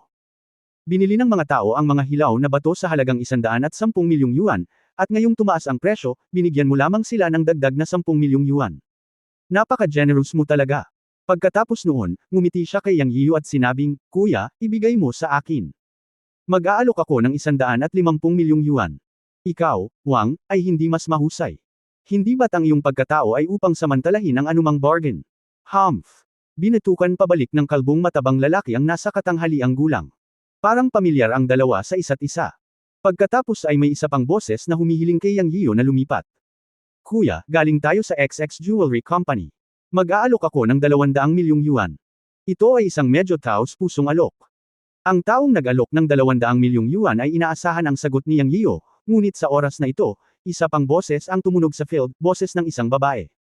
300 milyon, kapatid, ako ay mula sa Xiangdao Jiufu Jewelry Company. Ako ay tunay na taos-puso sa paggawa ng deal na ito sa iyo. Sana mapag-isipan mo. 350 milyon, kami ay mula sa Fuso Jewelry Company. Sa oras na ito, isang nasa katanghaliang gulang na lalaki na may suot na salamin ay nag-quote ng presyong libo-libo. Nang marinig ang mga sipi ng dalawang kumpanya, namumula ang mga mata ng mga nanunood, at bamulong sila na kumita ng malaki si Yang Yiyo. Umabot ito sa 300 milyon at dumb-oble.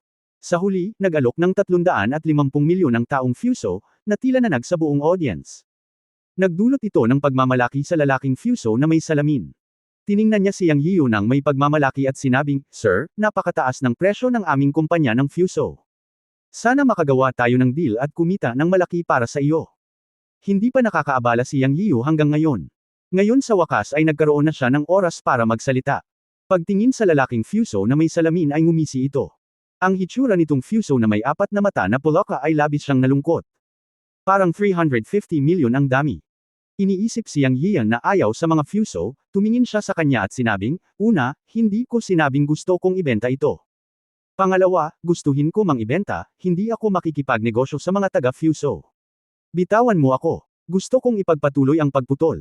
"Ikaw, baka." Galit na galit ang 4 na mata na lalaking Fuso na si Yamamoto Ye.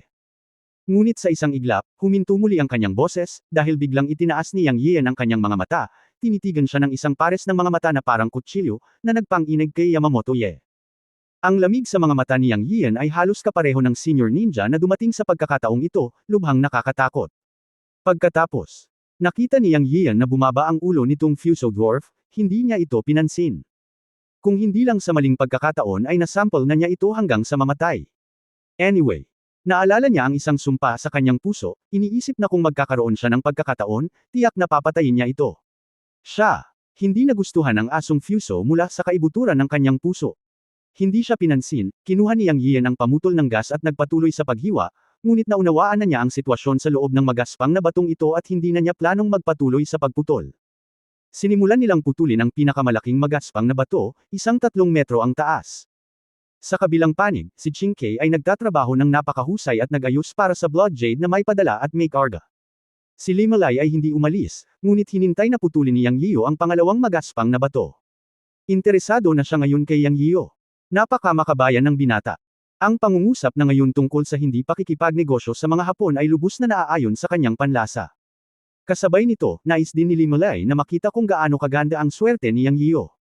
Makakagawa kaya siya ng berdeng muli. Pagkatapos magsimulang maghiwa, sinabi ni Yang Yiyo sa 3 pamutol kung saan magsisimulang maghiwa, at pagkatapos ay sumama din siya sa pagputol ng magaspang na bato. Pagkaraan ng ilang minuto, si Limalay, na pinakamalapit sa Jade, ay namumula ang mga mata at hindi napigil ang sabihin, "Ito ay tumataas ng husto," at tumaas muli ng husto, "Ito ay berde, Mr. Yang, huminto ka kaagad, ito ay malamang na maging Imperial Green." "Ano? Imperial Green?" Ang pinakamahusay at pinakamataas na grado na jade sa jadeite mula sa mga lumang hukay ay Imperial Green, tinatawag ding Emerald. Ang bagay na ito ay isang bowl-sized na Imperial Green na lumitaw 50 taon na ang nakakaraan. Nabalitaan ko na ito ay naproseso sa isang Jade Pluto statue sa oras na iyon. Ito ay na-auction sa halagang 750 milyong US dollars. Kung ito ay nagkakahalaga ng higit sa 1 bilyon ngayon. O Diyos ko, kung talagang Imperial Green ito, laban sa langit ang swerte ng batang ito. Hindi ba? Maghintay lang at tingnan kung ano ang sinasabi ni Mr. Lee. Sa panahon ng talakayan, si Limalay ay gumugol ng buong kalahating oras sa pagtatasa sa oras na ito. Pagkatapos tumayo, bumantong hininga siya at sinabing, "Top grade old pit variety, Imperial Green." Ang pangungusap na ito ay nagpasabog sa buong madla. Sa pagkakataong ito, sinabi ni Limalay kay Yang Yiyan, "Mr. Yang, pwede mo bang tapusin ang pagputol? Gusto kong makita kung gaano kalaki ang Imperial Green sa loob." Ngumisi si Yang Yiyan at sinabing, "Walang problema, Mr. Lee, sandali." Sa katunayan, mas alam niya kaysa sa iba na ang Imperial Jade sa 3 metrong taas na magaspang na bato na ito ay halos 1 metro at 2 metro ang haba, at ito ay isang Imperial Green Jade sa anyo ng tao. Sa ilalim ng liwanag, halos lahat ay nakakita ng berdeng ilaw na kumikislap sa siwang, na napakatingkad na berde. Pagkatapos ay nasiyahan na lamang ni Yang Yiyan ang pagkamausisa ni Limalay at nagpa siya na ibebenta niya itong hugis tao na imperial na babae. Dahil sa mata ni Yang Yian, gaano man ito kahusay, nasusukat ito sa espiritual na enerhiya. Kahit na ang magaspang na batong ito ay napaka-imperial na berde, ang tunay na espiritual na enerhiya ay hindi ang pinakamahusay sa 18 magaspang na bato na kanyang pinili. Sa isang pangakong binigay niya ang halaga ng pera sa Dragon Soul Special Forces na kinakatawan ni Qingke, gagamitin niya itong hugis tao na Imperial Green Jadeite bilang kapalit, at ibabalik niya ang natitirang mga hilaw na bato bilang mga materyales para sa array formation at cultivation. Makalipas ang 20 minuto, nagsimulang maghiwa si Yang Yiyu ng mag-isa, dahil mayroon siyang espiritual na kapangyarihan, at hindi niya sasaktan ng Jadeite kahit na matapang siyang pumutol. Unti-unting lumitaw sa paningin ng lahat ang 1 metro 2 taas na hugis tao na Jadeite.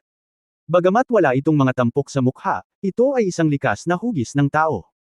Hanggat ito ay pinoproseso ng master ng pag-ukit, ito ay magiging isang parang buhay na Imperial Green Beauty Jadeite. Oo, mukhang babae ang Imperial Green na ito.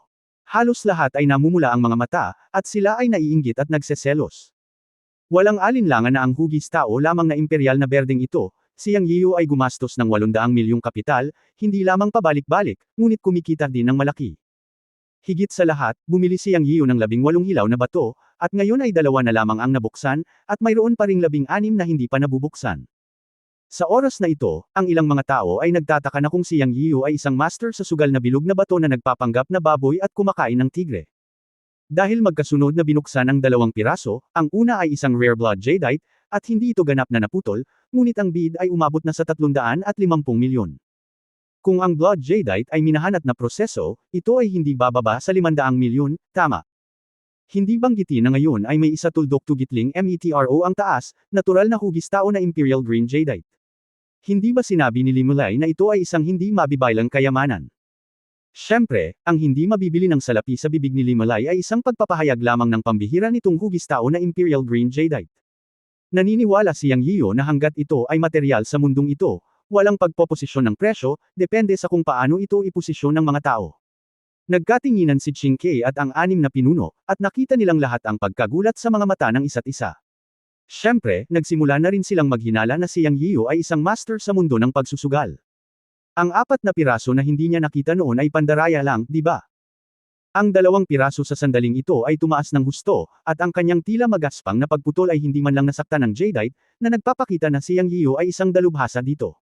Maging si Limulay ay ganoon din ang iniisip sa kanyang puso. Matapos linisin ni Yang Yian ang Imperial Green Jadeite, nalaman niyang walang sinuman sa field, maliban kay Hongyan, ang tumawag para sa isang deal, na naging dahilan upang siya ay medyo nanlumo.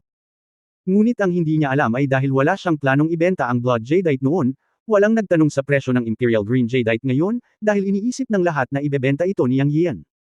Pagkatapos tumingin sa paligid, umubo ng 2 beses si Yang Yian at gustong magtanong, lahat, orihinal kong pinlano na ibenta itong hugis tao na Imperial Green Jadeite.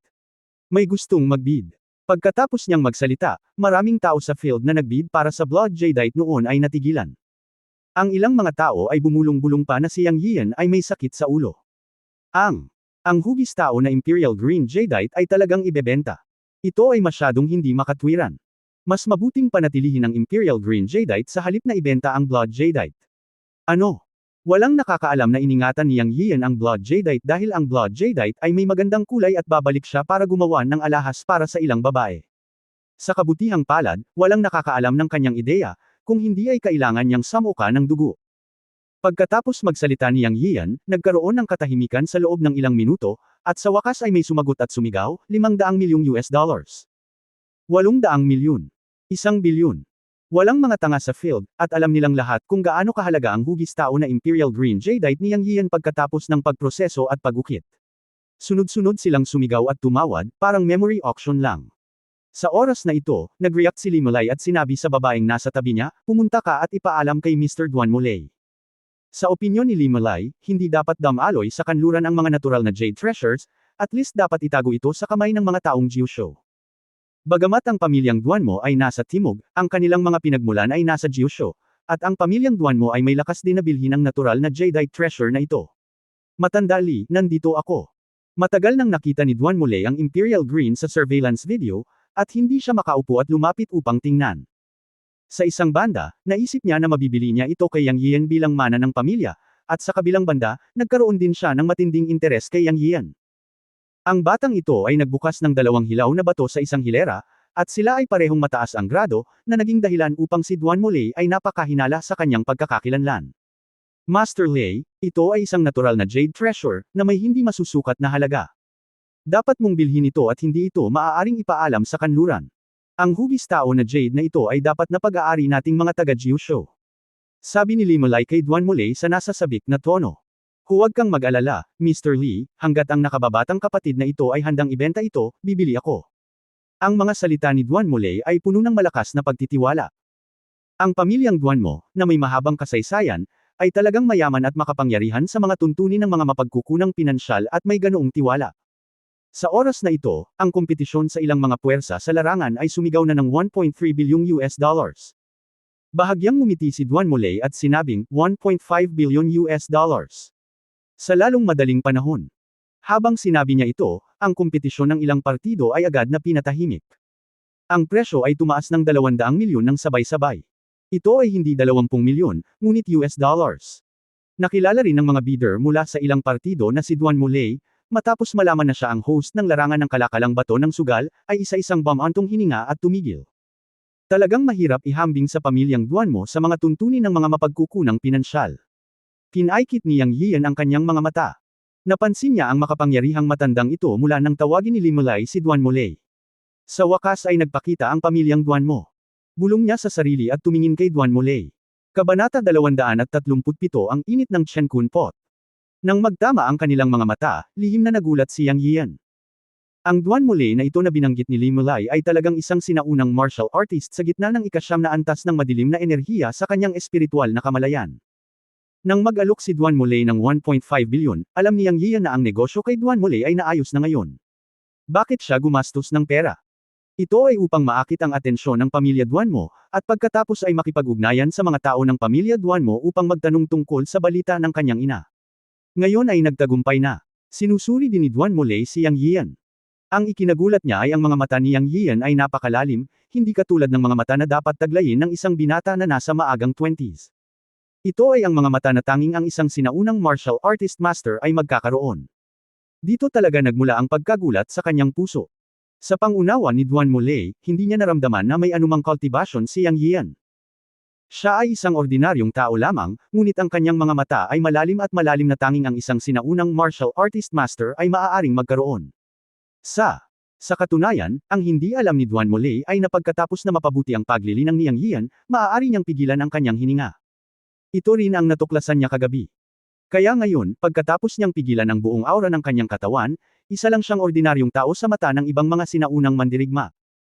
Hindi nakita ni Duan Muley ang anumang katangian ng mga sinaunang mandirigma kay Yang Yian pagkatapos ng isang pagtingin, kaya kailangan niyang sumuko, ngunit ang impresyon ni Yang Yian ay nanatili sa kanyang isipan. Nang makitang hindi pumayag si Yang Yian, muling nagsalita si Duan Muley, Mr. Yang, basta ibebenta mo itong hugis tao na Imperial Green Jadeite sa aking pamilyang Duan Mo, maaari kitang bigyan ng fossil. Naniniwala ako na narinig ni Mr. Yang na ang aking pamilya Duan Mo ay magkakaroon ng isang batch ng mga espesyal na hilaw na bato ngayon, na talagang mahalagang mga fossil ng isang partikular na uri. Gumalaw ang puso ni Yang Yian. Sinabi sa kanya ni Wang Masheng kagabi na ang pamilya Duan Mo ay may mga espesyal na hilaw na bato sa pagkakataong ito, at ang pangkat na ito ng mga espesyal na hilaw na bato ang umaakit sa lahat ng uri ng mga sinaunang mandirigma. Sa hindi inaasahang pagkakataon, sinabi ni Duan Muley na ito ay isang uri ng fossil. Pagkatapos, sa pag-iisip tungkol dito, naramdaman ni Yang Yian na dahil nakipag-ugnayan na siya kay Duan Muley, nakamit na ang kanyang layunin, at ang Imperial Green na hugis tao na Jadeite ay maaari ding magkaroon ng kita na 1.5 billion US dollars. Pumayag din si Duan Muley na magbigay ng fossil, para magawa ang deal na ito. Gayunpaman, sinabi pa rin niya, gusto ko ng 2 fossil, at pipiliin ko sila mismo. Kung pumayag ka, gagawin ko ang deal. Ano sa palagay mo, Mr. Duan Mo? Bagamat hindi niya alam kung anong uri ng fossil iyon o kung ano ang napaka-espesyal dito, makikipagtawaran pa rin si Yang Yian. Haha, si Mr. Yang ay tao rin ng ugali. Sige, deal, ihahatid na kita sa pagpili mamaya. Para kay Duan Muley, hindi ito malaking bagay.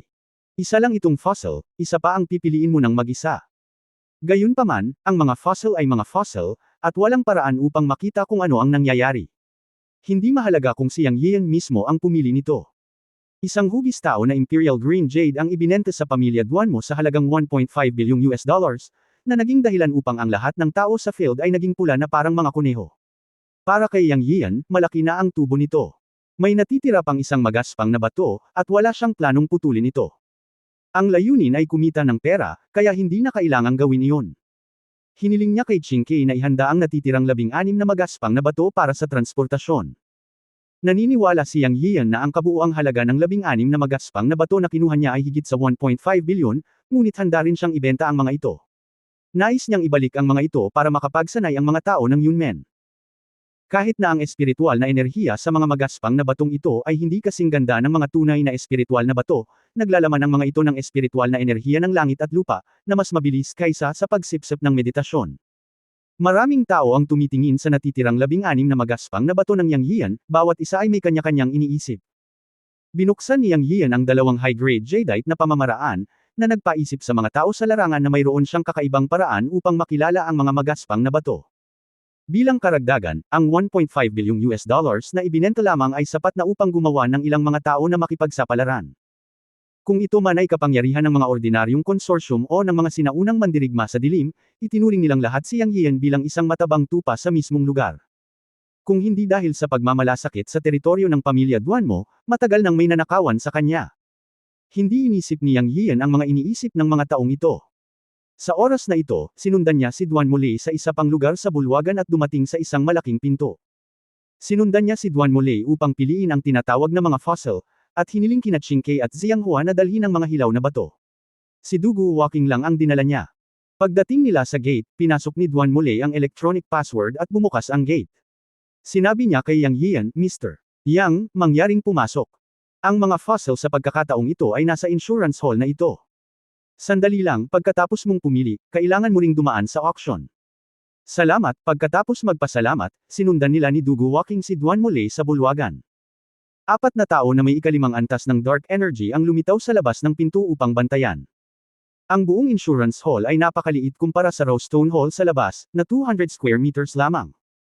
Sa gitna, mayroong humigit kumulang 20 kulay abong bato na kasing laki ng kamao ng isang may sapat na gulang sa isang hilera ng mga counter ng salamin. Parang may mga pattern na parang series sa mga ito, na mukhang napakahiwaga. Kinuha ni Duanmo Lei ang isang remote control key mula sa kanyang bulsa at pinindot ito sa glass counter. Pagkatapos ng 2 beep tunog, automatikong bumukas ang glass counter. Sa oras na ito, sinabi ni Duanmo Lei kay Yang Yiyo, pumunta ka at piliin sila. Hindi natin alam kung ano ang mga fossil na ito, ngunit kinilala ng mga eksperto bilang mga fossil ng itlog na katulad ng mga dinosaur at hayop noong sinaunang panahon. Mangyaring pumili ng 2. Kung ang mga ito ay kapakipakinabang sa iyo, hindi ko alam. Sinabi ito ni Duanmo Lei upang subukan, dahil alam niya na ang mga fossil na ito ay may isang uri ng enerhiya na maaaring magpahusay sa panloob na lakas ng mga sinaunang mandirigma, kaya tinanong niya si Yang Yiyo kung ito ay kapakipakinabang sa iyo. Kung sumagot si Yang Yiyo na ito ay kapakipakinabang, kung gayon siya ay kamag-anak ng mga sinaunang mandirigma. Siyempre, dispensable ang test na ito, curiosity lang. Hanggat hindi nanggugulo si Yang Yiyo sa teritoryo ng pamilya Duanmo, hindi mahalaga kung siya ay isang sinaunang mandirigma o hindi. Si Yang Yiyo ay hindi magalang at lumakad pasulong upang makita kung ano ang espesyal sa mga bilog na fossil na ito. Matapos ilabas ang kanyang espiritual na pakiramdam upang suriin, talagang nalaman niya na may mahinang espiritual na pagbabago na nagmumula sa mga fossil na ito, ngunit napakahina ng mga ito. Ang mga espiritual na pagbabago sa ilang mga fossil ay hindi kasing lakas ng mga espiritual na pagbabago sa orihinal na mga bato na kanyang pinili. Bukod doon, parang walang kakaiba. Ngunit pagkatapos, nabigla si Yang Yiyo. Wala siyang nakitang espesyal sa kanyang espiritual na kahulugan, ngunit nagsimulang uminit ang kanyang kaliwang braso. Ang tanging bagay na mainit sa kanyang kaliwang kamay ay ang Chen Kun Pot. Minsang uminit si Chen Kun Pot noong una niyang hinawakan ang espiritual na bato sa huling pagkakataon, at pagkatapos ay hinigup ang espiritual na enerhiya ng isang medium-grade na espiritual na bato, at pagkatapos ay na-upgrade ang espasyo ng Chen Kun Pot. Maaaring ang Chen Kun Pot ay muling i-upgrade, at ang mga fossil dito ay may enerhiya na kailangan ng Chen Kun Pot. Sabi ni Yang Yiyo sa kanyang sarili sa kanyang puso. Mula nang masipsip ng Chen Kun Pot ang espiritual na bato noong nakaraang pagkakataon, walang pagbabago. Nang maglaon, hindi ipinaglaban ng Chen Kun Pot ang 2 espiritual na bato na nakuha niya mula sa magkapatid na Lu. Nagdulot ito ng pagdududa kay Yang Yiyo kung ang kapangyarihang kinakailangan para sa Chen Kun Pot upang mag-upgrade ay nadaragdagan din sa bawat oras, o kung nangangailangan ito ng mas mataas na antas ng kapangyarihan.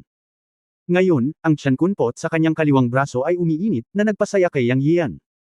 Kung may upgrade niya ang Chen Kunpot ng isang beses, mas magiging masaya siya kaysa kumita ng 10 bilyon. Dahil ang kaluluwa ng Panginoon ay naninirahan sa Chen Kunpot, ngunit sa huling pagkakataon na sinubukan niyang supilan ang magkapatid na Lu, ang kanyang kaluluwa ay napinsala ng gusto at nakatulog siya ng mahimbing. Kung ma-upgrade ang Chen Kunpot, maaaring makatulong ito sa kaluluwa ng Master. Siyempre, kung ito ay maaaring i-upgrade ay isang hula lamang para kay Yang Yian, ngunit alam niya ang isang bagay, na ang isang bagay na maaaring magpainit sa Chen Kunpot ay dapat na isang magandang bagay. Hindi niya lang alam kung alin sa mga fossil na ito.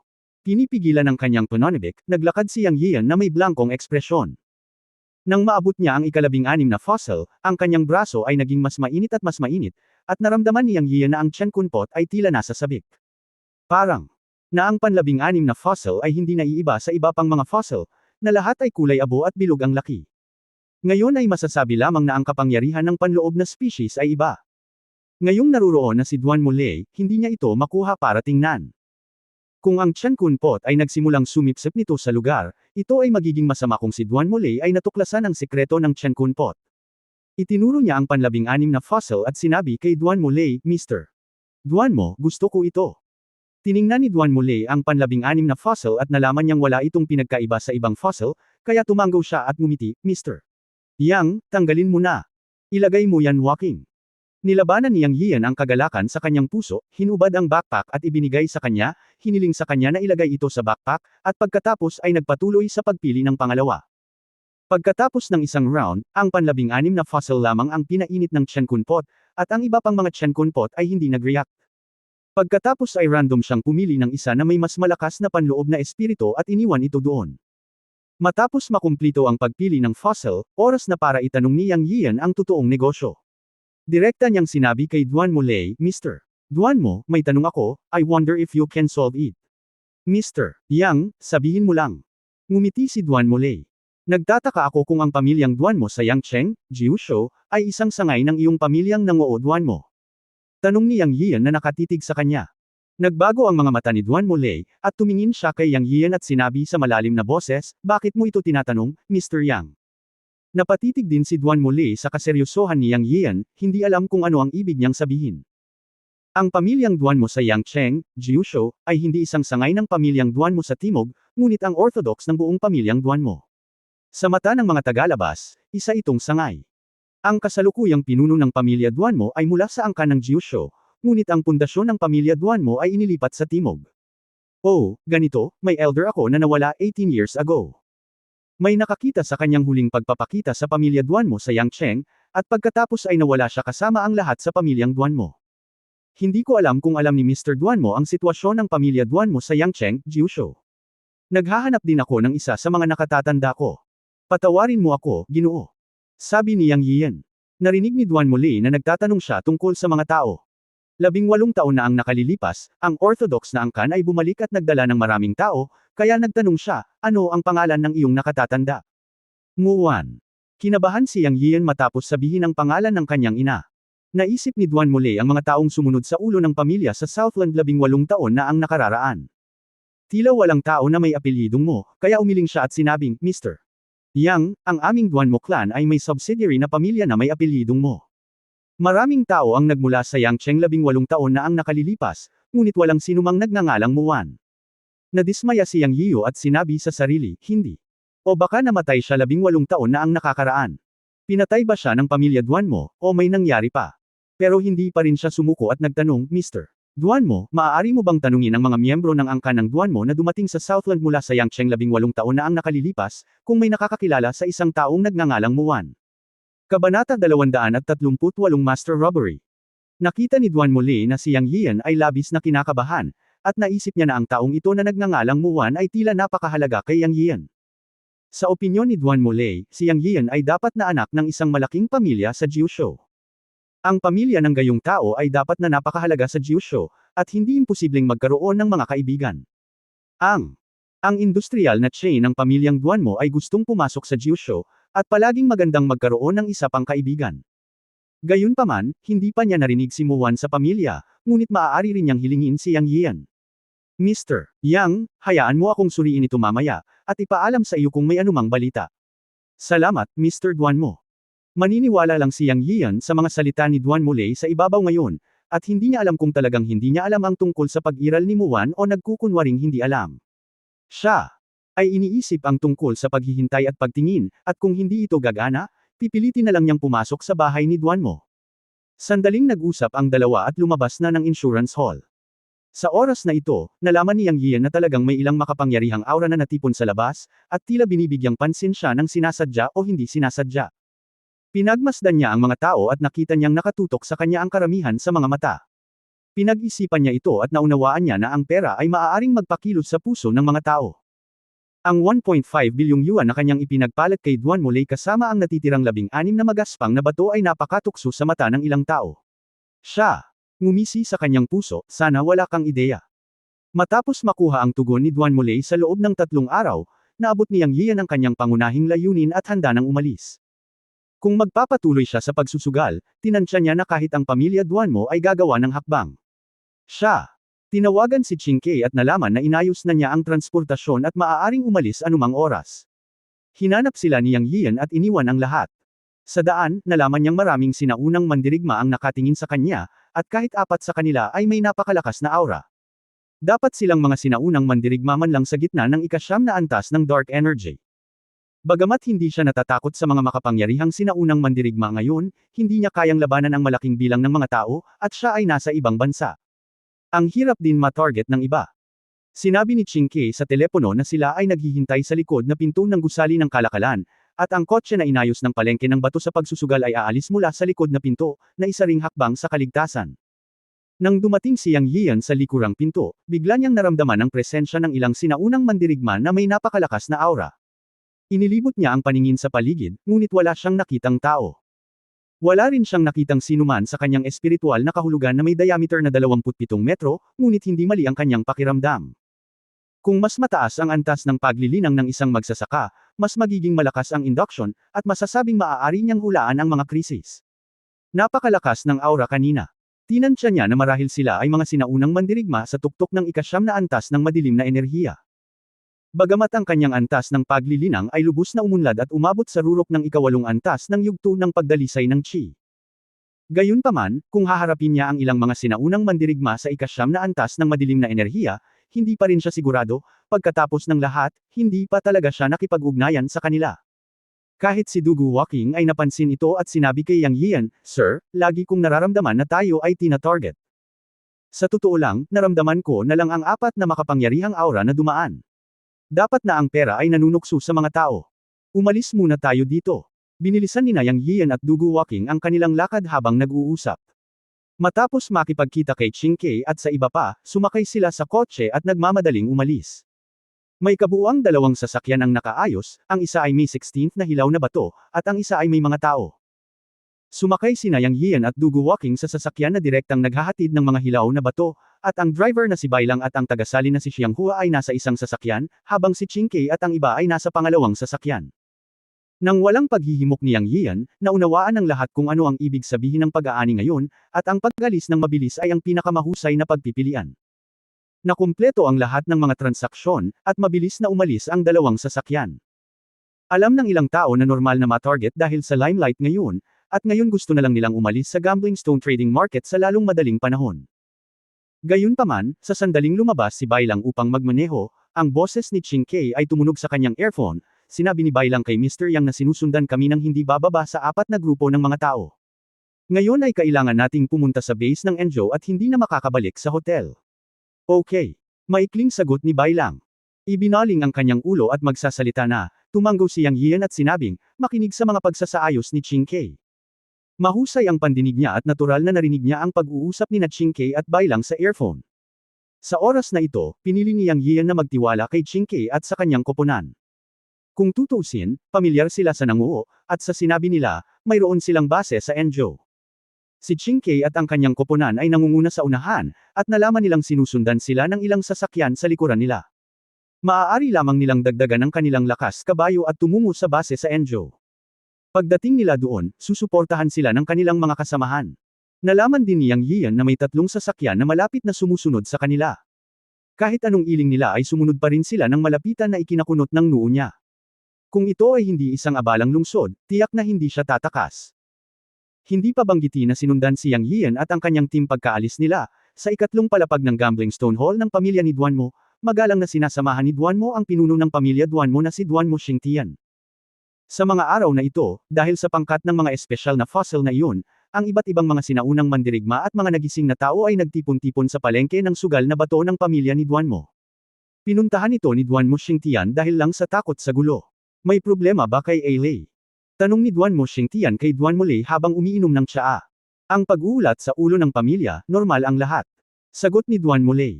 Si Duanmo Xingtian, na iinom sana ng tsaa, ay sumimangot, ibinaba ang tasa ng tsaa at sinabing, normal ang normal. Ano ang ibig mong sabihin sa converted normal? Well, kung pag-uusapan, lumitaw ngayon ang isang binata mula sa mainland na nagngangalang Yang Yio. Maaaring siya ay isang sayen ng isang malaking pamilya.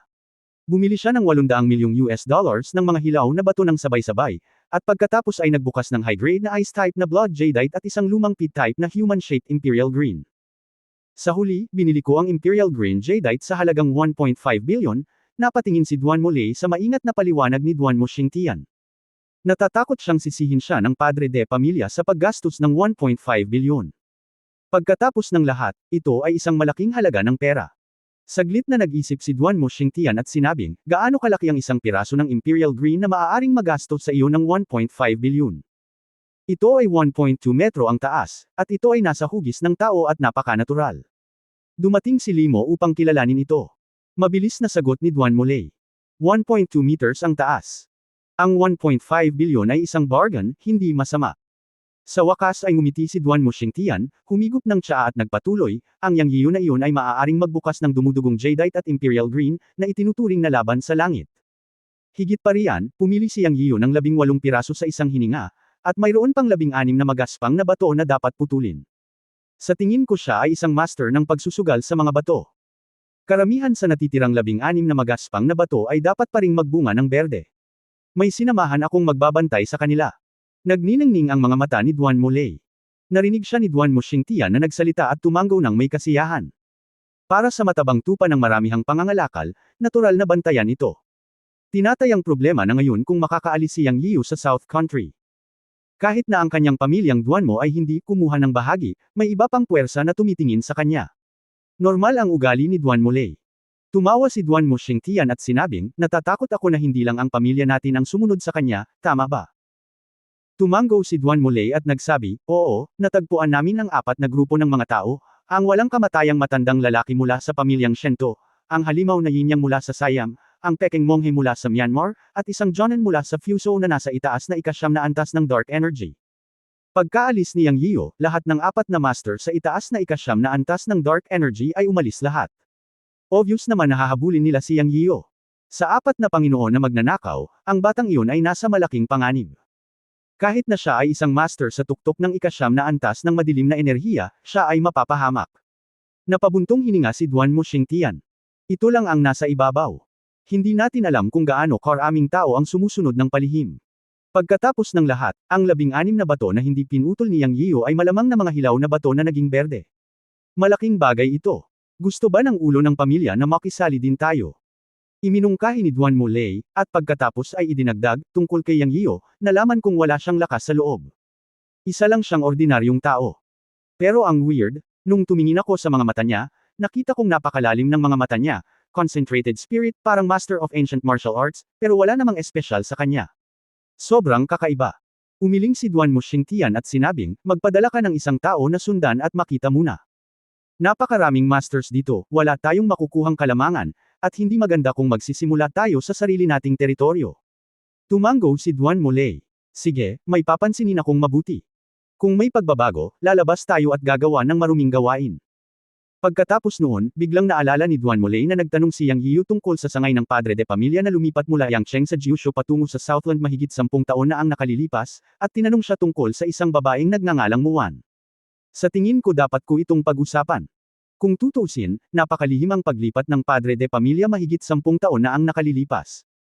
Hindi alam ng maraming tao ang tungkol dito, ngunit alam ito ni Yang Yio.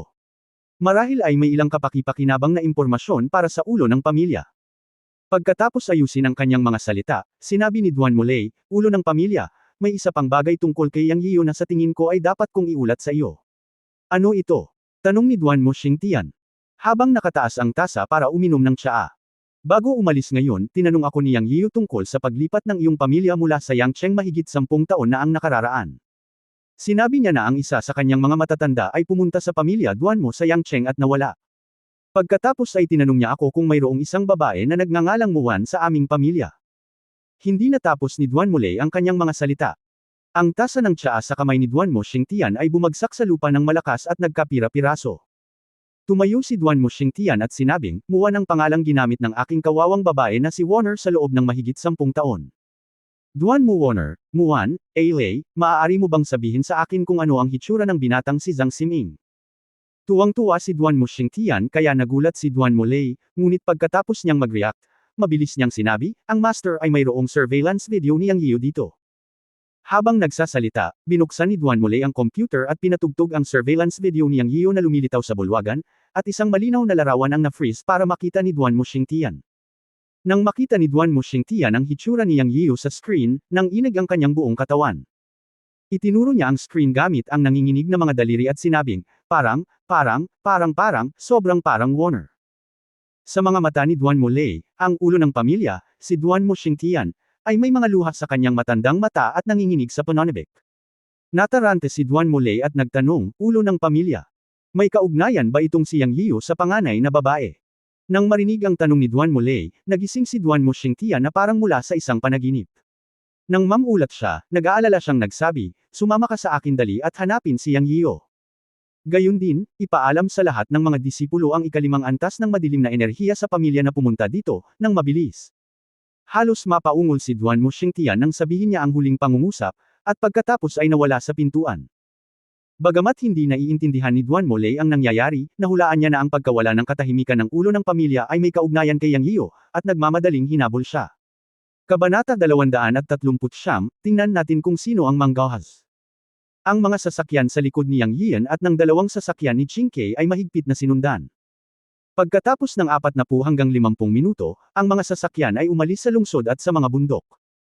Nagmaneho si Bai Lang at ipinaliwanag na ang base ay nasa isang maliit na bayan sa mga suburb, sa ibabaw ng 3 kilometrong bundok.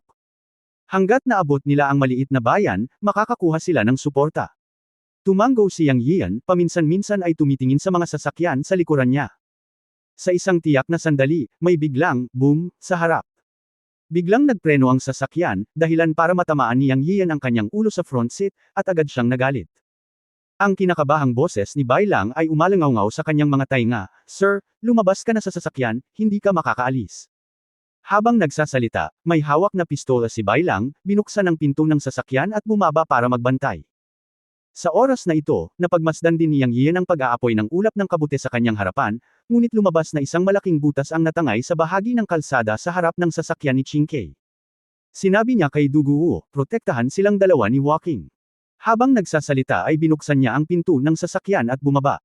Huwag kang mag-alala, sir, hiniling ni Du Guo Walking kay Ziyang Hua na lumabas ng sasakyan habang nagsasalita. Sa sandaling ito, ang 4 na sasakyang humahabol sa kanyang likuran ay umabot na sa layong 20 metro.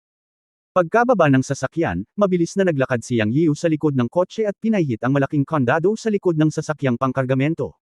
Gamit ang isang kaway ng kanyang kamay, hinigpitan niya ang mga hilaw na bato sa sasakyan papunta sa espasyo ng Chenkun Pot. Ang pagsasamantala sa kaguluhan sa panahong ito ay hindi makakaakit ng atensyon ng ibang tao. Pagkatapos ay tinawag niya sina Bai Lang, Du Guo Walking at Ziyang Hua upang lumapit kay Ching Kei at sa iba pa. Nang lumakad sila, ang 4 na tao ng Ching Kei ay may hawak na iba't ibang baril sa kanilang mga kamay at pinaputukan ang daan sa unahan. Nang makitang dumarating si Yang Yian, same time na sinabi ni Ching Kei, Sir, ang kabilang partido ay handa ng husto. Kailangan nating iwanan ang sasakyan at pumunta sa mga bundok. Anyway, ang mga hilaw na bato ay natanggap na sa espasyo ng Chenkun Pot, at walang nangyari. Tumango si Yang Yian at nagsabi, sige, umatras ka muna at ako na ang bahala sa likuran. Pagkatapos magsalita, sinabi niya kay Du Guo Walking, alagaan mo silang mabuti, umatras ka muna. Sir, ingat, natural na alam ni Du Guo Walking kung gaano kalakas ang halaga ng martial arts ni Yang Yian. Walang sabi-sabi, tumalikod siya at naglakad patungo sa maliliit na kakahuyan sa gilid ng burol. Sa halip, isang sinabi ni Ching Kei, Sir, Ang responsibilidad namin ay hindi lamang maging gabay sa negosyo, kundi pati na rin ang backup ng seguridad. Mag-retreat ka muna, at tatakpan natin ang likuran. Sa mata ni Ching Kei at ng iba pa, si Yang Yian ay isang taong walang kapangyarihang lumaban. Sa oras na ito, nang marinig ni Yang Yian na magtatakip siya sa likuran, nakaramdam siya ng labis na kalungkutan. Ngumisi si Yang Yian at tumingin kay Ching Kei at sa iba pa. Natural, naiintindihan niya na siya ay isang baguhan sa kanilang mga mata. Hindi siya nakipagtalo sa mga ito, at biglang sinuntok ang kotse sa tabi niya. Bang! Isang off-road na kotse na tumitimbang ng hindi bababa sa 4 o 5 tonelada ay agad na binaril ni Yang Yiu ng mahigit 3 metro. Sa sandaling ito, umalangaw-ngaw ang malalakas na putok ng baril sa tabi ng ilang tao, swish, swish, swish. Nakita rin ni Ching Kei at ng iba pa ang lakas ni Yang Yiu.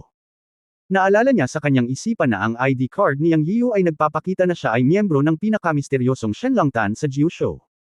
Ang Shenlongtan ay isang transcendent na organisasyon. Sa pag-iisip nito, sumulyap si Ching Kei kay Yang Yiu at sinabing, "Sir, mag-ingat.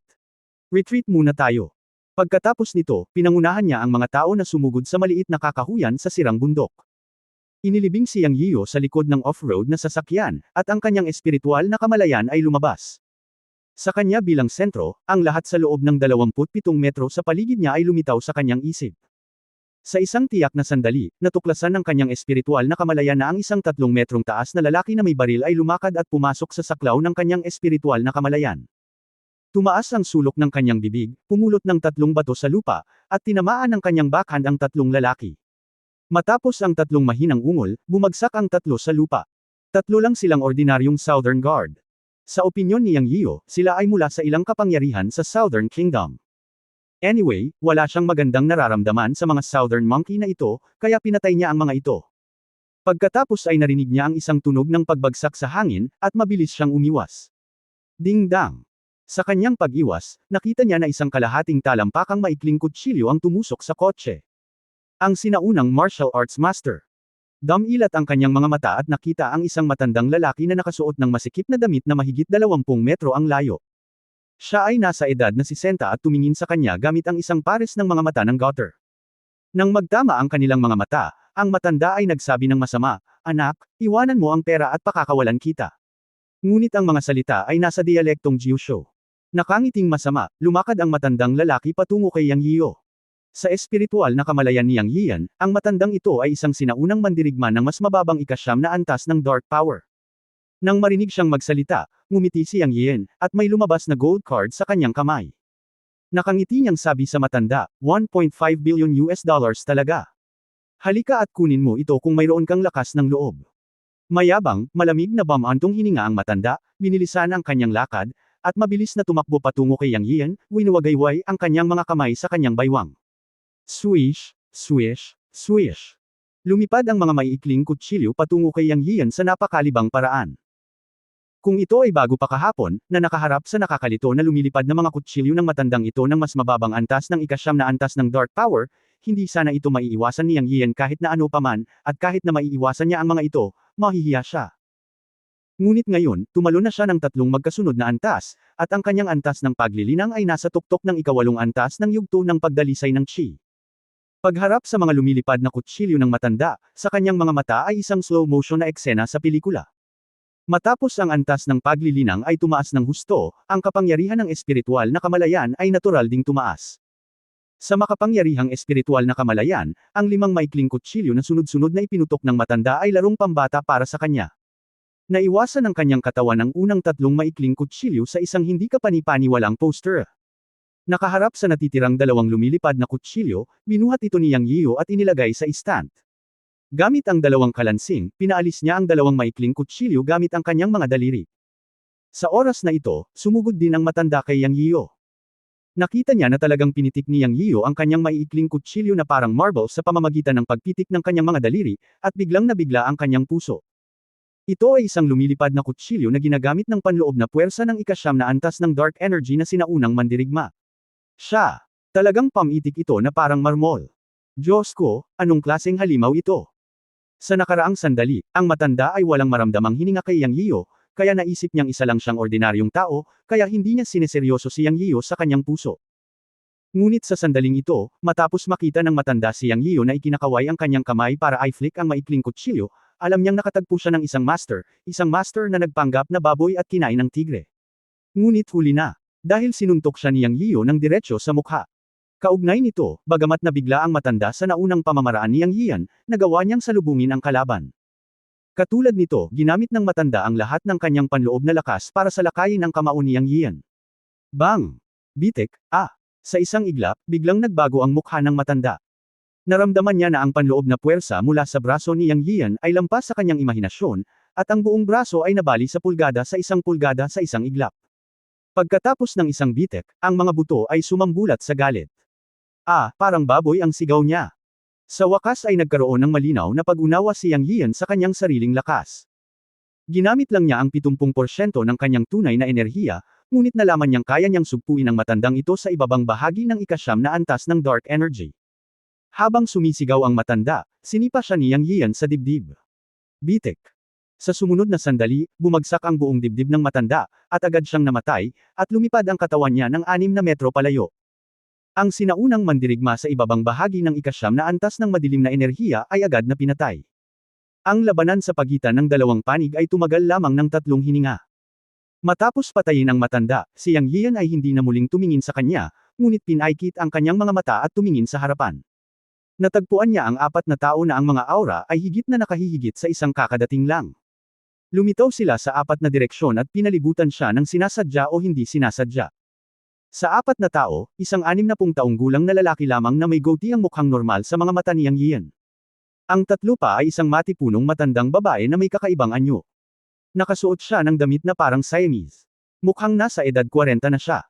Tila pininturahan ng lipstick ang labi niya at namumula ito ng dugo na medyo nakakadiri. Ang pangalawang tao ay isang kalbong matandang monghe. Ang kanyang sutana ay napakapunit at sira-sira, parang pulubi, na may hawak na itim na tungkod. Ang huli ay halatang Japanese. Nakasuot siya ng parang ninja sa isang Japanese anime. Nakabalot ang buo niyang katawan ng itim na damit, isang pares na mata lang ang naiwan sa labas. Ang 4 na tao ay nakatayo sa 4 na direksyon, at tila sila ay nagbabantay sa isa't isa. Nakita ni Yang Yiyan na ang mga aura ng 4 na tao ay nasa tuktok ng ika-9 na antas ng dark energy. Sa oras na ito, naging maingat din si Yang Yiyo.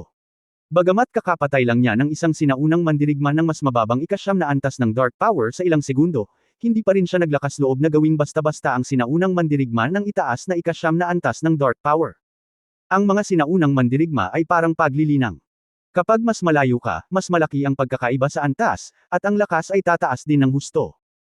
Ang lakas sa pagitan ng lower 9th level ng dark power at ng upper 9th level ng dark power ay ibang-iba. Si Yang Yiyo ay nakatingin sa 4 na tao, at ang 4 na tao ay nakatingin din sa kanya. Bagamat pinalibutan siya ng 4 na master, hindi natakot si Yang Yiyo sa kanila. Ngayon ay nagkaroon na siya ng lakas upang hamunin ang sinaunang mandirigma ng pinakamataas na ika-9 na antas ng dark power. Pinaikit niya ang kanyang mga mata at sinabing, nandito rin ba kayong 4 para magnakaw? Ang mga salita ni Yang Yiyo ay napakatapat. Pagkatapos niyang magsalita, bumaba ang mahigit 10 lalaki sa mga sasakyang sumunod sa likuran niya at pamwesto sa likod ng 4 na amo. Naglakad ang isa sa kanila sa gilid ng sasakyan na dinadala ni Yang Yiyo ang hilaw na bato.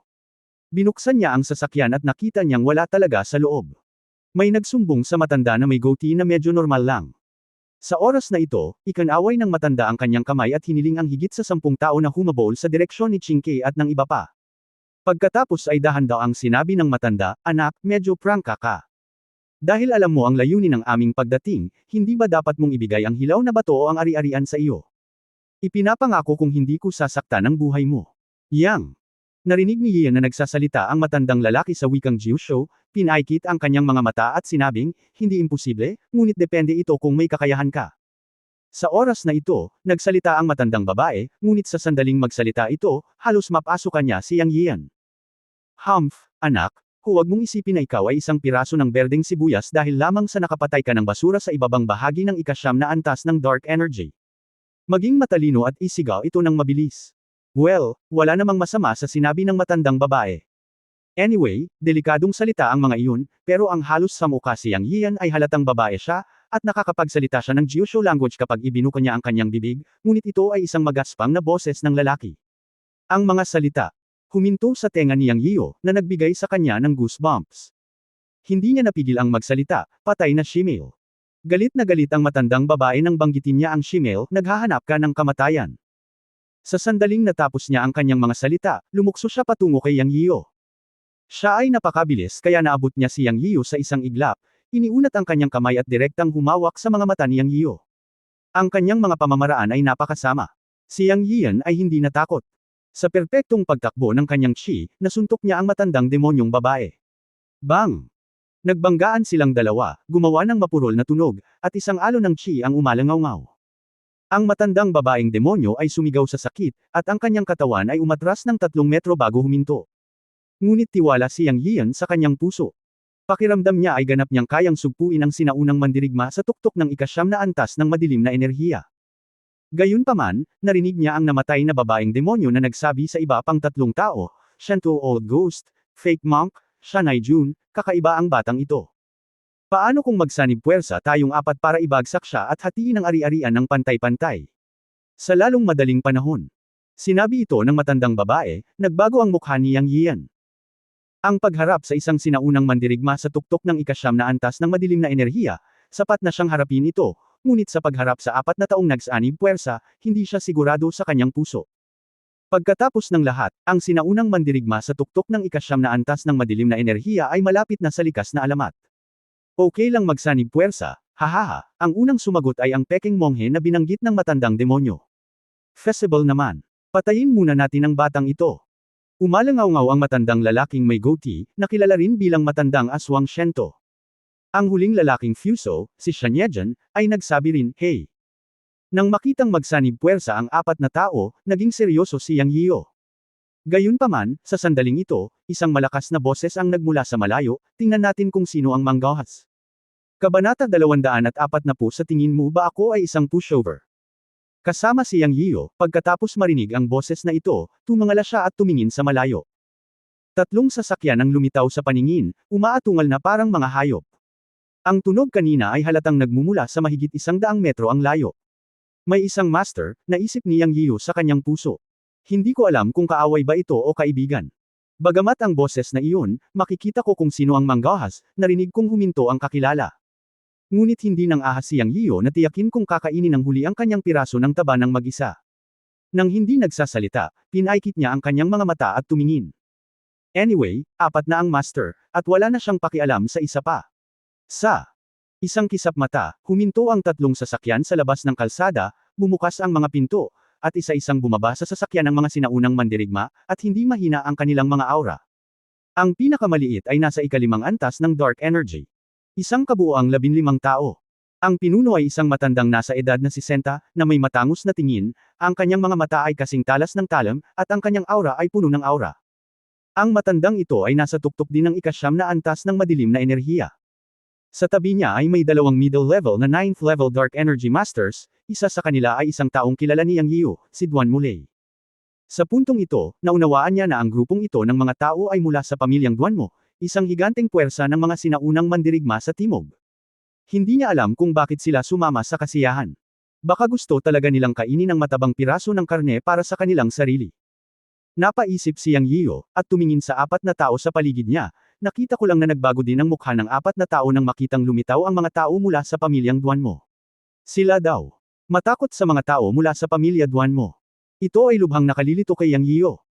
Ang 4 sa kanila ay lahat ay nasa tuktok ng itaas na ika-9 na antas ng madilim na enerhiya, at ang matandang lalaki na pinamumunuan ng pamilya Duanmo ay nasa tuktok din ng itaas na ika-9 na antas ng madilim na enerhiya. Kahit na may 2 middle level na 9th level dark energy master sa paligid niya, walang dahilan para magpakita ng takot ang 4 na masters, tama ba? Ngunit sa katunayan, ito ang kaso. Habang si Yang Yiyo ay naguguluhan, nagsimula ang 2 panig ng pag-uusap, na lumutas sa mga pagdududa sa kanyang puso. Nakita ng matandang lalaki na nagngangalang Shento na ang pinuno ng pamilya Duanmo ay malamig na huminga at sinabing, Duanmo Xingtian, ang batang ito ay umalis na sa teritoryo ng iyong pamilyang Duanmo. Mabuhay man siya o mamatay ay walang kinalaman sa iyong pamilya Duanmo, di ba? O ikaw ba, Duanmo Xingtian, gusto mo ring makakuha ng isang piraso ng pie? Kung oo, hindi ba labag sa rules? Pagkatapos ay sinabi ng matandang demonyo sa magaspang na boses, tama, hindi ko pa narinig na ang iyong pamilya Duanmo ay sapat na mabait upang protektahan ang iyong mga customer at ang kanilang mga bayan. Pinapayuhan ka ni Duanmo Xingtian na huwag maging kaaway. Amataba, Ginoong Duan mo, kung gusto mong makialam, dapat mong isaalang-alang kung posible bang talunin tayong apat. Huwag mong kakalimutan na apat tayo. Tungkol naman sa mga sundalong hipon at mga general ng alimango ng iyong pamilya Duan mo, haha, mas marami kaming tao kaysa pinagsama-sama nating apat, at hindi sila mas malala kaysa sa iyong pamilyang Duan mo. Matapos magsalita ang Peking Monghe, ipinasok niya ang kanyang mga daliri sa kanyang bibig at bumuga ng malakas na sipol. Kaagad, higit sa 100 ang sinaunang mandirigma ang lumitaw sa kanilang paligid. Ang kanilang hininga ay hindi mahina, at sila ay nasa ikalimang antas ng madilim na enerhiya. Tungkol naman sa ninja mula sa Fuso, wala siyang sinabi, ngunit hindi siya mukhang pushover. Si Yang Yian ay patuloy na nanunood mula sa gilid. Gusto rin niyang marinig kung ano ang sasabihin ng matandang lalaki mula sa pamilya Duan mo na si Duan Mo Xingtian. Sa kabilang banda, medyo naantig ang puso ni Yang Yian. Maging mula sa antas ng paglilinang o mula sa paggalang kay Duan Mo Lei, ang taong namamahala sa merkado ng batong sugal, ang matandang ito na nagngangalang Duan Mo Xing ay isang senior na miyembro ng pamilyang Duan Mo. Kung siya ay isang senior na miyembro ng pamilya Duan Mo, naisip ni Yang Yian na dapat niyang itanong ang tungkol sa kanyang ina. Habang iniisip ito, sa wakas ay nagsalita si Duan Mo Xingtian. Hindi sinagot ni Duan Mo Xingtian ang mga salita ni Shento Laogui at ng iba pang apat. Sa halip, tumingin siya sa isang malaking bato sa kaliwa at dahan-daang sinabi, kung hindi ako nagkakamali, ang kaibigan sa likod ng bato ay dapat na lumabas. Sa pagkakataong ito, lahat, kasama si Yang Yian, ay natigilan.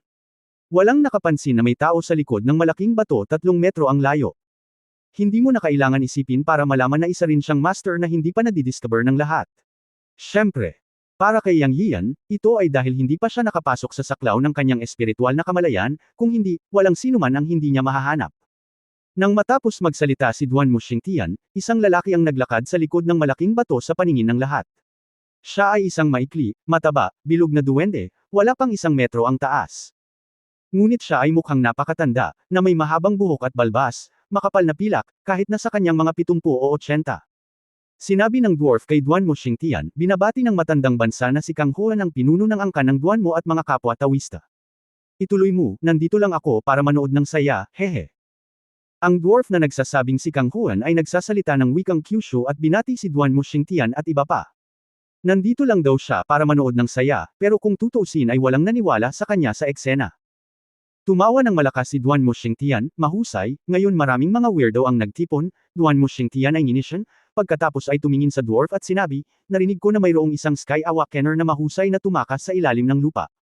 Ngayon ay nakikita ko ang kanyang tunay na anyo. Nakangiting natapos na magsalita si Duan Mo Xingtian, at pagkatapos ay nagbago ang kanyang tono, at sinabi niyang napakadama na at matalas, kung nandito ka para panoorin ang kasiyahan, umalis ka rito sa lalong madaling panahon. Ang pangungusap na ito ay sinigaw sa duwende ng walang anumang kagandahang loob. Bago magalit ang dwarf, tiningnan ni Duan Mo Xingtian si Shento at ang apat na may malungkot na mukha at sinabi, Shento Old Aswang, Yin at Yang Monster, Peking Monghe, at ikaw, ang asong Fuso na nagpapanggap na multo, makinig ka sa akin.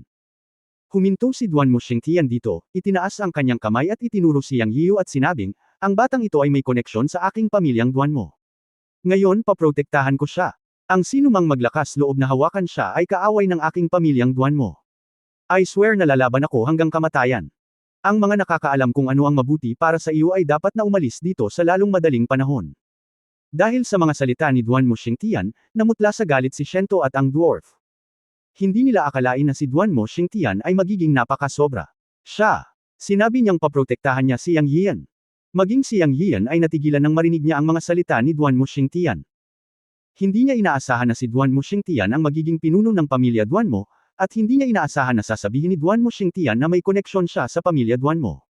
Gayunpaman, pagkatapos marinig ang mga salita ni Duan Mo Xingtian, ang pabor ni Yang Yian sa kanya ay tumaas ng husto. Kahit na sinabi ni Duan Mo Xingtian na paprotektahan niya siya, ang katotohanan na si Duan Mo Xingtian ay nakaharap sa apat na nangungunang master ng ikasyam na antas ng Dark Energy at isang Sky Awakener na mahusay na tumakas, at nagmura ng walang takot, ang espiritong ito ay nanalo sa kanyang paghanga. Dapat mong malaman na si Duan Mo Xingtian ay nasa tuktok din ng ikasyam na antas ng Dark Energy. Ang kanyang mga salita ay katumbas ng pananakit sa 5 Panginoon ng sabay-sabay. Karamihan sa mga tao ay walang lakas ng loob na magsalita ng ganito, ngunit sinabi ito ni Duan Mo Xingtian, at tila hindi talaga siya natatakot sa kanila. Naging sobrang tensyon ang kapaligiran sa field. Pagkatapos ng ilang sandali ng katahimikan, tinitigan ni Shen Tulaugui si Duan Muxingtian gamit ang isang pares ng mga mata ng agila at sinabi, Duan mo Laor, huwag mong isipin na ang iyong pamilya Duan mo ay may likas na ninuno ng alamat at ikaw ay mayabang. Narinig ko na may isang tao sa iyong pamilyang Duan mo na 5 taon nang nag-iisa at walang balita. Natatakot ako na matagal na siyang namatay, tama ba? Habang nagsasalita, tinitigan ni Shen Tulaugui ang mukha ni Duan Muxingtian, sinusubukang makita ang ilang pagbabago sa kanyang mukha. Ngunit sa huli, ang mukha ni Duan Muxingtian ay kalmado at walang reaksyon. Dahil dito nakaramdam ng kawalan ng tiwala si Shen Tulaugui. Ang dahilan kung bakit sila natatakot sa pamilya Duan mo ay dahil alam nila na ang pamilya Duan mo ay may master ng likas na alamat, ngunit ito ay usap-usapan na siya ay nasa pag-iisa 5 taon na ang nakakaraan. Hindi mahalaga kung nandito man ang aking ninuno o wala. Ako, si Duan Muxingtian, ay sapat na upang harapin kayong mga baluktot na tao. Bahagyang tumingin si Duan Muxingtian sa kanila. Magsanib puwersa tayong lahat para patayin si Duan mo Laor. Huwag mag-alala kung sinong likas na pamilyang Duan mo ang hindi narinig mula sa loob ng 5 taon. Malaki ang posibilidad na siya ay pumanaw na. Patayin si Duan mo Laor at maaari nating ibahagi ang mga mapagkukunan sa lugar na ito. Sabi ng matandang demonyo sa magaspang na boses. Sumasang-ayon ako. Ang isang likas na alamat na hindi pa naririnig sa loob ng 5 taon ay malamang na matagal nang namatay. Sabay na tayo. Lahat tayo ay nasa tuktok ng ika-9 na antas ng madilim na enerhiya. Patayin si Duan mo Laor. Kung papatay tayo ng manok, marami pa ring pera ang batang ito. Maaari naming ibahagi ito sa aming 5. Shen Tulaugui. Sabi. Amataba, sumasang-ayon ang matandang monghe. Sabi ng peking monghe. Gusto ko ring subukan ng mga pamamaraan ni Duan mo Laor, galit na sabi ng duwende. Siya ay minamaliit ni Duan Muxingtian at galit na galit. Hey, pagsang-ayon ng ninja ni Fusang. Go! Direktang inatake ni Shen Tulaugui si Duan Muxingtian. Pagkatapos ay dumating ang peking monghe, ang matandang demonyo, at ang ninja ni Fusang. Samantalang ang duwende, pamwesto siya sa kinatatayuan ngunit kakaibang nawala. Alam niyang Yiyo na ang duwende ay isang likas na gising, at narinig din niya na ang duwende ay magaling tumakas.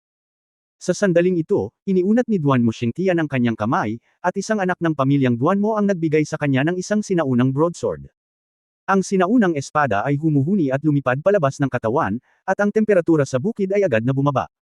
Sa isang tiyak na sandali, huminto si Yang Yiyo sa kanyang puso, at ngumiti. Naramdaman niya sa kanyang espiritual na kamalayan na may nagmumula sa ilalim ng lupa para sa kanya. Halata na dapat ang duwende na magaling tumakas.